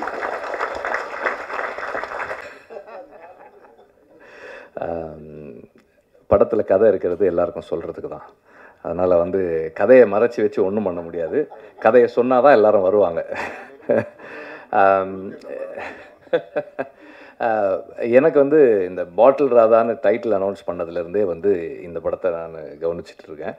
காரணம் என்னென்னா, என்னோடய அசிஸ்டண்ட் கார்த்தி அவர் ஒரு ஸ்கிரிப்ட் சொன்னார், அதை நம்ம ப்ரொடியூஸ் பண்ணலான்னு சொல்லி நான் பேசிகிட்டு இருந்தோம். அதுவும் இதே மாதிரி ஒரு ரீஹாபிலிட்டேஷன் சென்டர் பற்றின ஒரு ஸ்கிரிப்டு. நிறைய விஷயங்கள், நிறைய அதில் நான் நிறைய கற்றுக்கிட்ட விஷயங்கள் இருந்தது. அந்த ஸ்கிரிப்டை பற்றி பேசும்போதெல்லாம் நான் நிறைய தெரிஞ்சுக்கிட்டது, கற்றுக்கிட்டது இருந்தது. அண்டு இந்த படம் பார்த்ததுக்கப்புறம் அமீர் சொன்ன மாதிரி தான், அந்த படம் பண்ண முடியாது. எல்லாருமே வந்து நம்ம எல்லாருமே ஏதோ ஒரு விதத்தில் ஏதோ ஒரு அடிக்ஷனுக்குள்ளே தான் இருக்கிறோம். இன்றைக்கி எல்லாருமே ஏதோ ஒரு அடிக்ஷனுக்குள்ளே இருக்கும். எனக்கு ஆல்கஹால் அடிக்ஷன் இல்லை, பட் எனக்கு வந்து நிக்கோட்டின் அடிக்ஷன் இருந்தது. இன்றைக்கி நம்ம எல்லாருமே டிஜிட்டல் அடிக்ஷனில் இருக்கிறோம். ஒரு ஒரு இன்ஸ்டாகிராமையோ இல்லை ஒரு யூடியூபையோ நம்ம ஸ்வைப் பண்ணும்போது we get a hit, we get a high, அந்த அடிக்ஷனில் இருக்கிறோம். ஸோ அடிக்ஷன் வந்து சமூகத்தில் எல்லா காலகட்டத்திலையுமே இருந்திருக்கு. அது இல்லாத காலமே இல்லை. இன்றைக்கி ரொம்ப அதிகமாக இருக்குது. குறிப்பாக குடி நோய், அந்த டேர்ம் குடி நோயின்ற டேர்ம் வந்து எனக்கு கார்த்தி மூலமாக தான் தெரியும். அதை அண்டர்ஸ்டாண்ட் பண்ணுறது ரொம்ப முக்கியமாக. அவரும் சொன்னார், குடிக்கிறதுக்கும் குடி நோயாளியாக இருக்கிறதுக்குமான வித்தியாசம். அதை வந்து இது ரொம்ப அழகாக பேசுது. இப்போ ஒரு 25 வருஷத்துக்கு முன்னாடி, ஒரு 30 வருஷத்துக்கு முன்னாடினா, ஒரு ஊரில் அல்லது ஒரு தெரு இருக்குன்னா அதில் வந்து ஒரு 5 வீட்டில் இருக்கிற ஆண்கள் குடிப்பாங்க. ஒரு வீட்டில் இருக்கவர் வந்து இந்த மாதிரி குடிநோயாளியாக இருப்பார். இன்றைக்கி வந்து ஒரு தெருவில் ஒரு வீட்டில் இருக்கவர் குடிக்காமல் இருந்தாலே பெரிய விஷயமா இருக்குது. தெருவில் 10 குடிநோயாளிகள் இருக்கிறாங்க. இந்த காலகட்டத்தில் பாட்டில் ராதான்ற ஒரு படம் வந்து it is a very personal story, but it has got a strong socio political relevance. இந்த மாதிரியான படங்கள் பண்ணுறது வந்து ரொம்ப அவசியம்னு நினைக்கிறேன். ஒரு தனி மனிதனுடைய வாழ்க்கை it is a political expression தான். ஸோ அந்த அடிப்படையில் ஒரு தனி மனிதன் அவனுடைய குடிநோய்க்கு நம்ம வந்து எக்ஸ்கியூஸ் சொல்ல முடியாது, பட் இருந்தாலும் இன்றைய காலகட்டத்தில் இந்த படம் பேசுகிற அரசியல் ரொம்ப முக்கியமான அரசியலாக நான் பார்க்குறேன். ஒரு டி அடிக்ஷன் சென்டர் என்னவா ஃபங்க்ஷன் பண்ணுது, என்னவா இருக்குது, அதுக்குள்ளே இருக்கிற சிஸ்டம் என்ன, அது என்ன மாதிரி ஃபங்க்ஷன் பண்ணுது, அதுக்குள்ளே என்னெல்லாம் இருக்குது. அப்புறம் ஒரு ஃபேமிலி ஒருத்தர் வந்து ஒரு அடிக்டாக இருக்கிறதால, அது எந்த விதமான அடிக்ஷனாக இருந்தாலும் ஒருத்தர் ஒரு அடிக்டாக இருக்கிறதால அவரை சுற்றி இருக்கிறவங்க என்னெல்லாம் இழக்கிறாங்க, அவருடைய நண்பர்கள் என்ன ப்ராப்ளம்ஸ் ஃபேஸ் பண்ணுறாங்க, அந்த ஃபேமிலி என்ன ப்ராப்ளம்ஸ் ஃபேஸ் பண்ணுது, இதை வந்து ஒரு வாழ்க்கைக்கு பக்கத்தில் ஒரு இன்ட்ரெஸ்டிங்கான ஒரு ஃபில்மாக சொல்கிறது வந்து ஒரு பெரிய சேலஞ்ச். அதை வந்து ரொம்ப சக்ஸஸ்ஃபுல்லாக பண்ணியிருக்காங்க. இப்படி ஒரு அமீர் சொன்ன மாதிரி ஒரு என்கேஜிங்கான narrative. At the same time this is a film of positive possibilities. இது வந்து ரொம்ப ரொம்ப ஒரு பாசிட்டிவான ஃபில்ம். இதில் வந்து எல்லாருக்குமே ரிடெம்ஷன் இருக்குது. எவ்வளவு டார்க்னஸில் இருந்தாலும், நீங்கள் எவ்வளவு கீழே போனாலும் நாம் நினச்சா நம்ம அதிலிருந்து மீண்டு வந்துடலான்னு சொல்கிற ஒரு படம் இது. ரொம்ப முக்கியமான விஷயம். ஏன்னா எப்போவுமே நம்ம நிறைய சந்தர்ப்பங்களில் பார்க்குறோம், ஒரு நம்பிக்கை இந்த மாதிரி குடிநோயாளிகளோ இல்லை ஏதோ எந்த அடிக்ஷனில் இருந்தாலும் அவங்களுக்கு வந்து அந்த நம்பிக்கை போகும், நம்மளால் முடியுமா, நம்மளால் முடியாது, நம்மளாம் எப்படி பண்ண போகிறோம். அப்போ அந்த அந்த அந்த ஆல்கஹாலிக் அனானிமஸில் அந்த ஓப்பன் ஷேரிங்னு ஒன்று சொல்லுவாங்க. அந்த ஓப்பன் ஷேரிங் தான் வந்து அவங்களுக்கு அந்த கான்ஃபிடென்ஸ் கொடுக்கும்னு சொல்லுவாங்க. ஸோ அந்த மாதிரி இந்த படமே வந்து ஒரு ஒரு குடிநோயாளியினுடைய ஓப்பன் ஷேரிங் தான் நினைக்கிறேன். So it is going to create a big impact in the society. At the same time இந்த படத்தினுடைய அந்த அந்த டெக்னிக்கல் ஆஸ்பெக்ட்ஸ் அப்புறமா இன்னொரு டைம் சொல்லலாம்னு நினைக்கிறேன். ஆனால் இந்த படத்தோட காஸ்டிங் பற்றி சொல்லி ஆகணும்.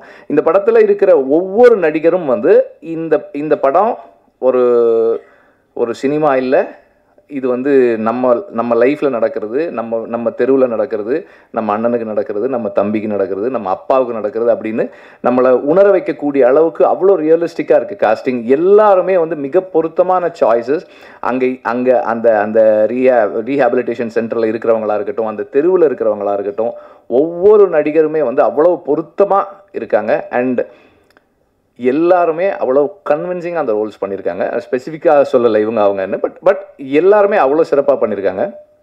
இது அண்ட் பீயிங் அன் ஆடியோ லான்ச்ன்றதால மியூசிக்கும் நான் சொல்லிடுறேன்.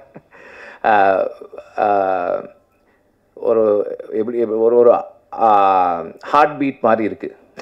எங்கேயுமே நம்ம வந்து அதை ஃபீல் பண்ண முடியல, ஆனால் அது இல்லைன்னா நமக்கு என்ன ப்ராப்ளம்ஸ் இருக்குமோ அந்த அளவுக்கு இருக்குது. பேக்ரவுண்ட் ஸ்கோரு பியூட்டிஃபுல்லாக பண்ணியிருக்காரு. சாங்ஸ் நம்ம கேட்டோம், நல்லாயிருக்கு. ஒவ்வொருத்தருமே அவங்க ஜாபை சரியாக செஞ்சுருக்காங்க. அது வந்து அது டைரக்டரோட கிரெடிட் தான்.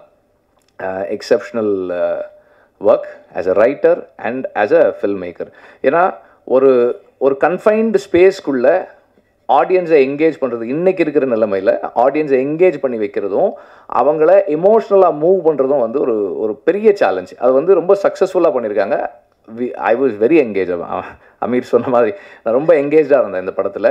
அண்ட் ஒவ்வொரு கேரக்டரும் அவங்களோட எனக்கு உணர்வுபூர்வமான ஒரு ஒரு ஒரு கனெக்ட் இருந்தது. எல்லாத்துலேயும் ஏதோ ஒரு இடத்துல என்னுடைய நண்பர்களையோ என்னையோ அல்லது எனக்கு தெரிஞ்சவங்களையோ நான் என்னால் பார்க்க முடிஞ்சுது. அது அந்த ஒய்ஃபாக இருக்கட்டும், அந்த குழந்தைகளாக இருக்கட்டும், அந்த அந்த அந்த பாட்டில் ராதான்ற கேரக்டராக இருக்கட்டும், அவனோட ஃப்ரெண்ட்ஸாக இருக்கட்டும், எல்லாருலேயுமே வந்து ஏதோ ஒரு இடத்துல நான் வாழ்க்கையில் சந்தித்த நபர்களை என்னால் பார்க்க முடிஞ்சுது. அந்த அளவில் அந்த writer and the director have succeeded. And இப்படி ஒரு படத்தை ப்ரொடியூஸ் பண்ணதுக்கு முதல்ல பலூன் பிக்சர்ஸுக்கும் ரஞ்சித்துக்கும் என்னுடைய பாராட்டுக்கள். இது வந்து இந்த மாதிரி ஃபில்ம்ஸ் வந்து ஸ்டார்ட் பண்ணும்போதே வந்து இது மெயின் ஸ்ட்ரீம் இல்லையே அப்படின்ட்டுருவாங்க. ஆனால் மெயின் ஸ்ட்ரீமுடைய biggest factor is identifiable element. இதில் இருக்கிற அந்த எல்லாத்தையுமே நம்ம வந்து இந்த கதாபாத்திரங்களை நாம் எவ்வளோ ஐடென்டிஃபை பண்ணிக்கிறோன்றது தான் இந்த படத்தினுடைய சக்ஸஸாக இருக்கும்ன்றதை நான் உறுதியாக நம்புகிறேன். நன்றி. நீங்க இல்ல, ரஞ்சித் சார். நீலம் முகவரி பா ரஞ்சித் அவர்களை பேச அழைக்கிறோம்.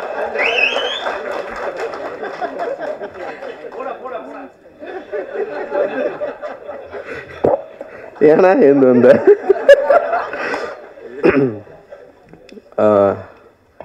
ஜெய்வீன், ரொம்ப சந்தோஷம், மகிழ்ச்சி உங்களை எல்லாரும் பாட்டில் ராதா அப்படின்ற ஒரு நிகழ்வில் சந்திக்கிறதுல. அண்ட் வந்து ஆக்சுவலி தினகரன் வந்து பயங்கர பிளஸ்டுன்னு நினைக்கிறேன். முக்கியமான சம்பவக்காரங்கள்லாம் இங்கே இருக்காங்க. அவங்களாம் படம் பார்த்துட்டு வந்து தினகரனை விஷ் பண்ணுறது. குறிப்பாக எனக்கு வந்து தமிழ் சினிமாவை வந்து வேறு மாதிரி மாற்றி விட்டவங்க இங்கே வந்து இருக்கிறது, அதுவும் படம் ரிலீஸ் முன்னாடியே வந்து தினகரை ப்ளஸ் பண்ணுறது அப்படின்றது வந்து ரொம்ப சந்தோஷம். நன்றி sir. Thank you. Lingusamy sir, Ameer sir, Vetri அண்ணா, மிஸ்கின் அண்ணா, அவங்களெல்லாம் பற்றி பேசி தான் நாங்கள் சினிமாவுக்குள்ளே வந்தோம். நான், தினகர், ஜெய் இருக்கான், 3 பேருமே காலேஜில் படிக்கிறப்பவே வந்து எங்களுக்குள்ளே வந்து இதை பற்றின நிறைய டிஸ்கஷன் இருக்கும். பருத்தி வீரனாக இருக்கட்டும், லைக் வந்து ரன்னாக இருக்கட்டும், அண்ட் வந்து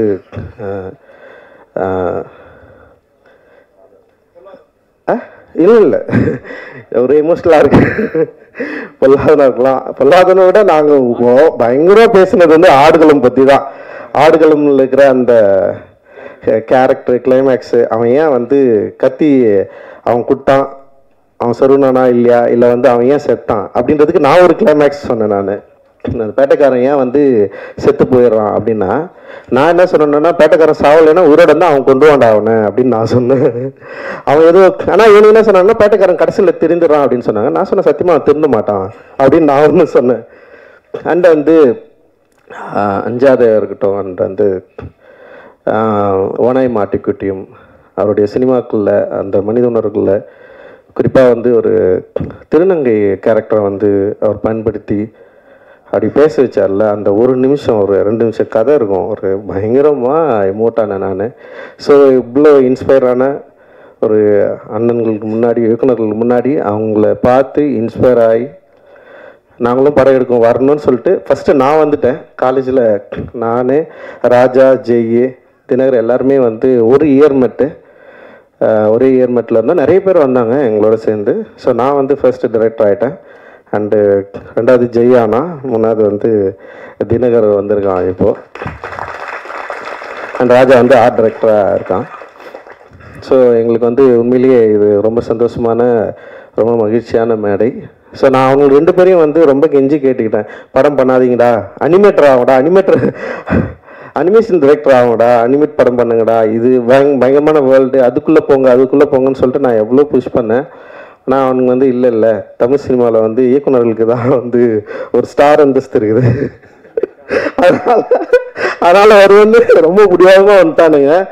ஆனால் அவனுக்கு வந்தோடனே எனக்கு பயமாயிடுச்சு, வந்து உடனே என்கிட்ட தான் அசிஸ்டன்ட் டைரக்டர் சேருன்னு சொல்லிட்டு வந்துட்டானுங்க. இப்போ நான் வந்து ரொம்ப என்னென்னா அசிஸ்டன்ட் டைரக்டர் ஃப்ரெண்டுன்னு சொல்லிட்டு அது ஒரு இது எடுத்துக்கக்கூடாதுன்னு நான் கொஞ்சம் பயந்தேன். நான் ஒரு ஃப்ரெண்டுன்னு சொல்லிட்டு அவங்க உள்ளே வந்து ஏற்கனவே ஒர்க் பண்ணுற அசிஸ்டன்ட் டைரக்டர்ஸை, கோ டைரக்டர்ஸை டிஸ்டர்ப் பண்ணக்கூடாது, அந்த மாதிரி இன்ஃப்ளூயன்ஸ் இவங்க பண்ணக்கூடாதுன்னு சொல்லிட்டு அவங்கள ரொம்ப அசிஸ்டன்ட் டைரக்டராகவே ட்ரீட் பண்ணேன், ஃப்ரெண்டாகவே ட்ரீட் பண்ணல. அதுக்கப்புறம் கிட்டத்தட்ட ஒரு 5-6 வருஷம் எங்கள் ஃப்ரெண்ட்ஷிப்பே காணாமல் போயிடுச்சு. நாங்கள் பேசிக்கிறதே இல்லை, பேசிக்கவே மாட்டோம். அவன் பாட்டுன்னு வருவானுங்க, ஒர்க் பண்ணுவானுங்க, போவானுங்க. அப்புறம் வந்து வேலையில் ரொம்ப கருணையற்று இருந்தேன் நான். அதனால் அவனுங்க ரொம்ப பயந்து தான் வேலை செஞ்சானுங்க. ஆனால் பயங்கர எஃபர்ட் போட்டானுங்க. நிச்சயமாக என்னுடைய மற்ற உதவி இயக்குநர்கள் எந்த அளவுக்கு சிரத்தையோடு என்னுடைய வெற்றிக்கு, என்னுடைய திரைப்படத்துக்கு பாடுபட்டார்களோ அதே போல் வந்து பாடுபட்டவர்கள் தான் இந்த 2 பேருமே. ஸோ என்னுடைய உதவி இயக்குநர்களும் இன்றைக்கி வந்து படம் பண்ணிட்டு இருக்கிறப்போ என்னுடைய நண்பர்களாக, என்னோடய உதவி இயக்குநர்களாக அவங்களும் இன்றைக்கி வந்து படம் பண்ணுறாங்க, படம் பண்ண போகிறாங்க. அண்டு இதை பார்க்குறப்போ வந்து உண்மையிலேயே வந்து ரொம்ப சந்தோஷமாக இருக்குது. அண்டு ஸோ அப்புறம் நீலமில் படம் பண்ணுறது வந்து ரொம்ப ஈஸின்னு சில பேர் யோசிக்கலாம், இந்த மாதிரி கண்டென்ட்னா நீலமில் பண்ணிடலான்னு சொல்லிட்டு. ஆனால் கதையை வந்து கொடுக்குறவங்களுக்கு தான் தெரியும். ஒவ்வொரு முறையும் படிச்சுட்டு கரெக்ஷன் சொல்லி டென்ஷன் ஆகிடுவானுங்க அவங்களே. சில பேர்லாம் வந்து இதுதான் ஃபைனல்னு சொல்லிட்டு சண்டை போடுற அளவுக்குலாம் போயிடுவானுங்க. அந்த மாதிரி தான் வந்து ஒவ்வொரு முறையும் வந்து படிச்சுட்டு இது ஒர்க் ஆகலைன்னா ஒர்க் ஆகலை, ஒர்க் ஆகுனா ஒர்க் ஆகுது. ஆனால் எல்லா ஸ்கிரிப்டும் முடிஞ்ச அளவுக்கு நானே படித்து நானே வந்து அதுக்குள்ளே ஒர்க் பண்ணுவேன். ஸோ இதில் வந்து இது வந்து ஒர்க் ஆகலைன்றது வந்து செகண்டரி. பட் ஆனால் இது மூலமாக நம்ம என்ன சொல்ல வரோம், நம்ம என்ன பேசுகிறோம் சொசைட்டிக்கு. சினிமா அப்படின்றது வந்து நான் வந்து உண்மையிலேயே வந்து ஒரு என்டர்டைன்மெண்ட் மீடியமாக நான் பார்த்து உள்ளே வரல. எனக்கு அப்படி ஒரு சினிமாவுக்குள்ளும் பெரிய பரிச்சயமும் இல்லை. நான் பார்த்ததெல்லாம் வந்து நான் நேசித்த திரைப்படங்கள் எல்லாமே மனித உணர்வுகளையும் இந்த சமூகத்தின் மீதும் பெரிய அக்கறை கொண்ட திரைப்படங்கள் தான் என்னை பயங்கரமாக என்னை பாதிச்சுது. அந்த பாதிப்பிலிருந்து தான் நான் சினிமா எடுக்க வந்தேன். ஸோ என்னோடய நீலம் ப்ரொடக்ஷனும் ஸோ அது மாதிரி இருக்கணும். ஸோ என்னோட இந்த உணர்வை சரியாக புரிந்து கொண்டவர்கள் என்னோட சேர்ந்து நிறைய பேர் வந்து ஒர்க் பண்ணிருக்காங்க, நிறைய பேர் வந்து இணை தயாரிப்பாக வந்து சேர்ந்துருக்காங்க. அந்த வகையில் வந்து நந்தகுமார் சார் தொடர்ந்து என்கிட்ட பேசிட்டே இருந்தார். ஸோ அப்படி தான் வந்து நான் அவர்கிட்ட வந்து ஒரு 2 தினகர் தான் வந்து டைரக்டர் முடிவானதுக்கப்புறம் ஒரு 2 கதை வந்து அவங்களுக்கு வந்து அனுப்பிச்சி வச்சேன். ஸோ அதில் வந்து பாட்டில் ராதாவை பண்ணலான்னு சொல்லிட்டு அவங்களும் முடிவு பண்ணாங்க, நானுமே முடிவு பண்ணேன். ஸோ அப்படி தான் இது எடுக்கப்பட்டது. ஸோ தினகர் மேலே எனக்கு கொஞ்சம் பயம்தான் இருந்தது, ஏன்னா அவன் ஷார்ட் ஃபிலிமை பார்த்து பயந்தவன் நான். ஜெய் மேலே எனக்கு அந்த பயம் இல்லை, ஏன்னா ஜெய் வந்து ஒரு டாக்குமெண்ட்ரி பண்ணியிருந்தான், பிவேர் ஆஃப் டாக்ஸ்ன்னு சொல்லிட்டு பயங்கர அட்டகாசமான ஒரு படம் அது. நான் அவங்ககிட்ட வந்து நீ இப்படி ஒரு ராவா ஆகிடுறான்னா அவன் வந்து பயங்கர என்டர்டெயினாக வந்து ப்ளூ ஸ்டார்னு ஒன்று எடுத்துட்டான். இவன் வந்து எப்படின்னா பயங்கர லவ், ஒரு என்டர்டெயினாக தான் இருப்பான் அப்படின்னு பார்த்தா இவன் பயங்கர எமோஷ்னலான ஒரு படம் எடுத்துன்னு வந்திருக்கான். டோட்டல் கான்ட்ராஸ்ட் 2 பேருமே. அண்ட் வந்து அதே ஃபஸ்ட் டைம் வந்து நான் படம் பார்த்து முடிச்சதுன்னே வந்து பார்த்தா வெல் எக்யூப்டு ஒரு படமாக அது இருந்தது. டெக்னிக்கலாகவும் சரி, ஆர்டிஸ்ட்டு நடித்தது, ஸோ இதெல்லாம் ரொம்ப என்ஜாய் பண்ணேன். ஏன்னா அவனுடைய ஃபஸ்ட்டு ஷார்ட் ஃபிலிம் பார்த்துட்டு பயங்கர கொடூரமாக இருந்தது. அப்புறம் ஒரு டைரக்டராக எவ்வளோ கொடூரக்காரனாக இருந்தான்னு அவனை பற்றி எல்லாருமே சொல்லிட்டு இருந்தாங்க. நடிக்க தெரியாத ஒரு சின்ன பையனை வந்து கொடுமைப்படுத்தியிருக்கான் அவன். அதை பற்றிலாம் என்கிட்ட சொன்னாங்க. எனக்கு கேட்டு சிரிச்சிட்டு இருந்தோம் நாங்கள். அந்த கதை வந்து பயங்கரமான கதை. அந்த ஷார்ட் ஃபிலிம் வந்து ஓகேவான ஷார்ட் ஃபிலிம் தான், அப்படி முடிஞ்சிருக்கோம். பட் ஆனால் வந்து அதை எடுத்த விதம் வந்து பற்றி பேசி பயங்கரமாக சிரிச்சிட்டோம். ஜெய் வந்து ஓடி வந்துட்டான். ஒரு நாள் தானே வேலை செஞ்சேன், ஒரு நாள் 2 நாளே வேலை செஞ்சு ஓடி வந்துட்டான். அவங்க கூடலாம் எவடா வேலை செய்வான். ஸோ அந்தளவுக்கு வந்து விதிநகருடைய கொடுமையை வந்து நான் தான் யோசிச்சேன். டே நான் சொல்லி அனுப்பிச்சேன், ஸ்பாட்டில் யாரையும் திட்டாதரா, ஆக்டருங்களை திட்டாமல் வேலை வாங்கடா, கொஞ்சம் கவனமாடுறா. நான் ஸ்பாட்டுக்கே போகல ஃபஸ்ட்டு, இவன் என்ன பண்ணுறான்னு சொல்லிட்டு அப்படியே வெயிட் பண்ணிட்டேன் தான். அப்புறம் சில ஃபுட்டேஜஸ் பார்த்தோன்னே வந்து பரவாயில்ல இவன் டைரக்டர் ஆகிடுவான்டா அப்படின்ற மாதிரி வந்து எனக்குள்ளே ஒரு கான்ஃபிடென்ட் வந்தது. அந்த கான்ஃபிடென்ட் அடிப்படையில் சரி அப்படியே நான் அவனை வந்து விட்டேன் நான். அப்புறம் பார்த்தா ஒரு பயங்கரமாக இப்படி ஒரு எமோஷ்னலான ஒரு படத்தை வந்து கொடுத்துட்டான். அண்ட் வந்து உண்மையிலேயே எனக்கு ரொம்ப சந்தோஷமாக இருந்தது. ஸோ இந்த படம் நிச்சயமாக வந்து ஆடியன்ஸை என்கேஜ் பண்ணும், அதே நேரத்தில் வந்து எமோட்டிவாகவும் அண்ட் ஒரு விழிப்புணர்வாகவும் ஆக்கும் அப்படின்றதுல வந்து எங்களுக்கு வந்து ஒரு பெரிய நம்பிக்கை இருக்குது. நான் வந்து 12th படிக்கிறப்போ தனியாக ஒரு நைட்டில் உட்காந்து ஒரு நாள் வந்து சூசைட் பண்ணிக்கலான்னு யோசித்தேன். அது என்னன்னா வந்து இதுதான், அந்த என் வீட்டில் வந்து எங்கள் அம்மா ரொம்ப கஷ்டப்பட்டே இருப்பாங்க, எப்போ பார்த்தாலும் அழுதுனே இருப்பாங்களா, அது வந்து பார்க்கவே முடியாது என்னால். ஸோ அது வந்து திடீர்னு என்னை வந்து பயங்கரமாக ஒரு எமோஷனல் ஆக்கி விட்டுச்சு. அப்புறம் வந்து அந்த மாதிரி ஒரு ஏஜுக்கு போயிட்டேன். அது யாருக்குமே தெரியாது, யார்கிட்டயும் நான் ஷேர் பண்ணதில்லை, எங்கள் அண்ணன் கூட இங்கே இருக்குது.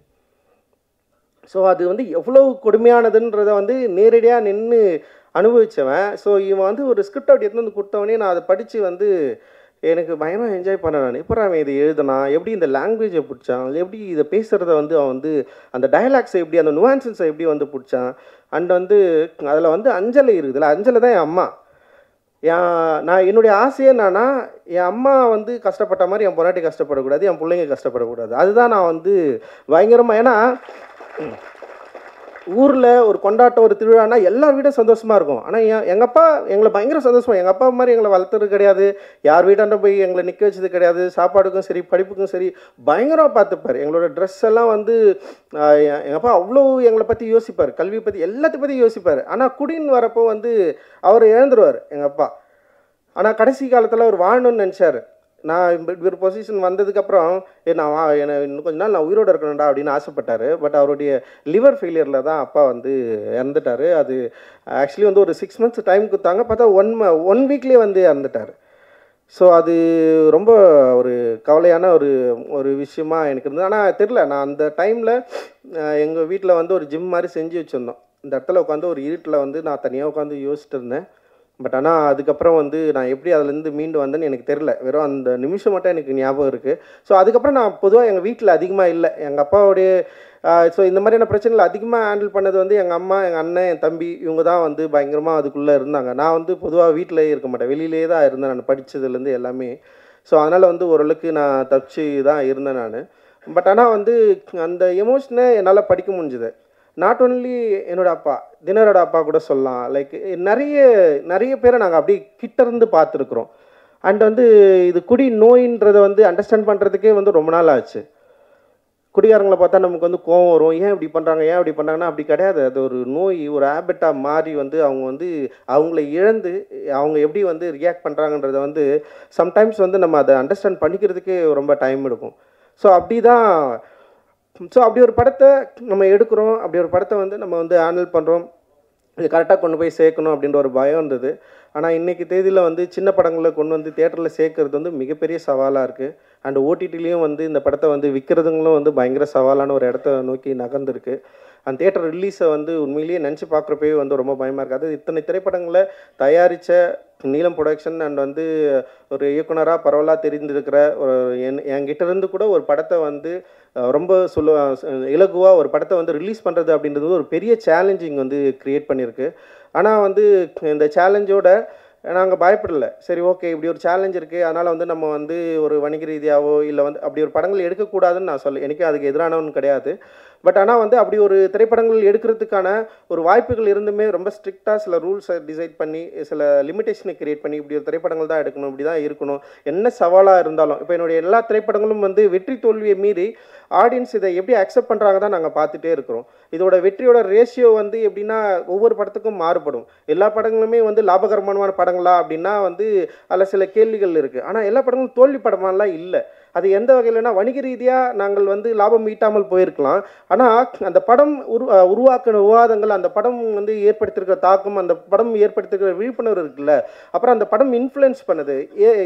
இதுக்கப்புறம் வர நிறைய ரைட்டர்ஸை ஆக்டர்ஸை இன்ஃப்ளூயன்ஸ் பண்ணுதில்ல. ஸோ அந்த மாதிரியான ஒரு ஆர்ட் ஒர்க்கை நம்ம தொடர்ந்து குத்துட்டே இருக்கிறோம் அப்படின்ற ஒரு பலம் இருக்குல்ல, அதுதான் வந்து என்ன பண்ணுதுன்னா ஒரு அட்ரினலின் மாதிரி வந்து புஷ் பண்ணிட்டே இருக்குது, நம்ம தொடர்ந்து பண்ணிட்டே இருக்கணும். ஸோ இவ்வளோ பேர் வந்து பாராட்டினோன்னே எனக்கு வந்து பயங்கர எனர்ஜி ஆயிடுச்சு. என்னடா இது வந்து நம்ம எனக்குமே வந்து சோர்ந்துடக்கூடாது அப்படின்ற மாதிரி எனக்கு தோணுது. ஸோ வந்து அதுதான் வந்து நாங்கள் தொடர்ந்து புஷ் பண்ணிட்டே இருக்கிறோம்.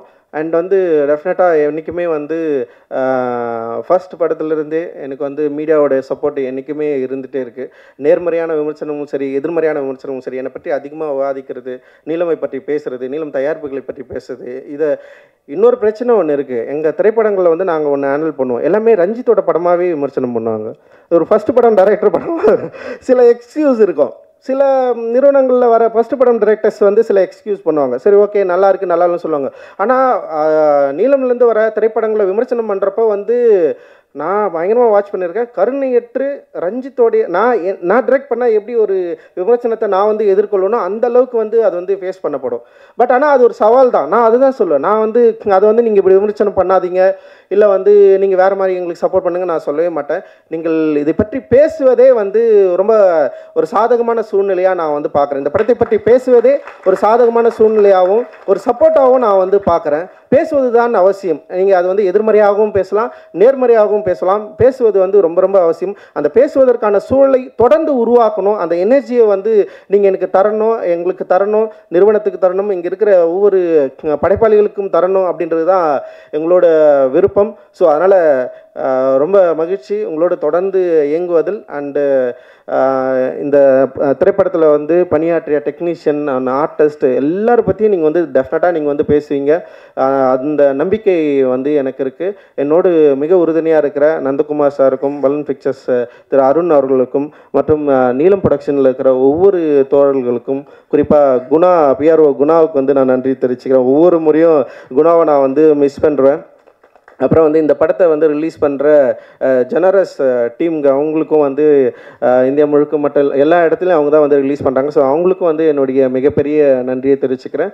அண்ட் எங்களோட இந்த ஓடிடி பிளாட்ஃபார்ம் சப்போர்ட் பண்ணுற திங் மியூசிக் அண்ட் வந்து ஒவ்வொரு முறையும் எங்கள் நிறுவனத்தில் வர பாடல்களை வந்து போட்டி போட்டு வாங்குறதுல திங் மியூசிக் பெரிய ஆர்வம் காட்டுவாங்க. அவங்க தொடர்ந்து பெரிய சப்போர்ட் பண்ணிட்டுருக்காங்க. ஸோ அவங்களுக்கு வந்து என்னுடைய மிகப்பெரிய நன்றியை தெரிவிச்சுக்கிறேன். இதில் ஒர்க் பண்ண இங்கே வந்திருக்கிற வாழ்த்த வந்திருக்கிற எல்லாருக்குமே என்னுடைய நன்றிகளை உரித்தாக்குறேன். ரொம்ப ரொம்ப மகிழ்ச்சி. நான் எப்பவுமே ரொம்ப யோசிப்பேன், ஏன்னா நம்ம பெரிதும் மதிக்கிறவர்களை வந்து நம்ம கூப்பிட்றதுக்கு வந்து ஒரு வேலிடான படங்களை பண்ணணும்னு நான் எப்போவுமே யோசிப்பேன். ஸோ அந்த பெரும் திருப்தி எனக்கு இருக்குது. மிஸ்டர் ஜான் விஜய் வந்திருக்காரு லேட்டா. ஓகே, ரொம்ப நன்றி. தேங்க்யூ. ஜெய் பீம். நன்றி. ஜான் விஜய் அவர்களை மேடைக்கு அழைக்கிறோம். மது பிரியர்கள் பற்றி இவர் பேச நான் துல்லியமாக தினசரி நடப்பு நிகழ்வுகளையும் கல்வி, விளையாட்டு, அரசியல், வாழ்க்கை முறை, மருத்துவம், தொழில்துறை, சினிமா, பொழுதுபோக்கு போன்ற பல்வேறு நிகழ்ச்சிகளையும் உடனுக்குடன் காண கேப்டன் டிவி மற்றும் கேப்டன் நியூஸ் சமூக வலைத்தள பக்கங்களோடு இணைந்திருங்கள். உங்கள் வணிகத்தை கேப்டன் டிவி மற்றும் கேப்டன் நியூஸில் விளம்பரத்தின் மூலம் மேம்படுத்த விருப்பமா? உடனே கீழே கொடுக்கப்படும் எண்ணிற்கு தொடர்பு கொள்ளுங்கள்.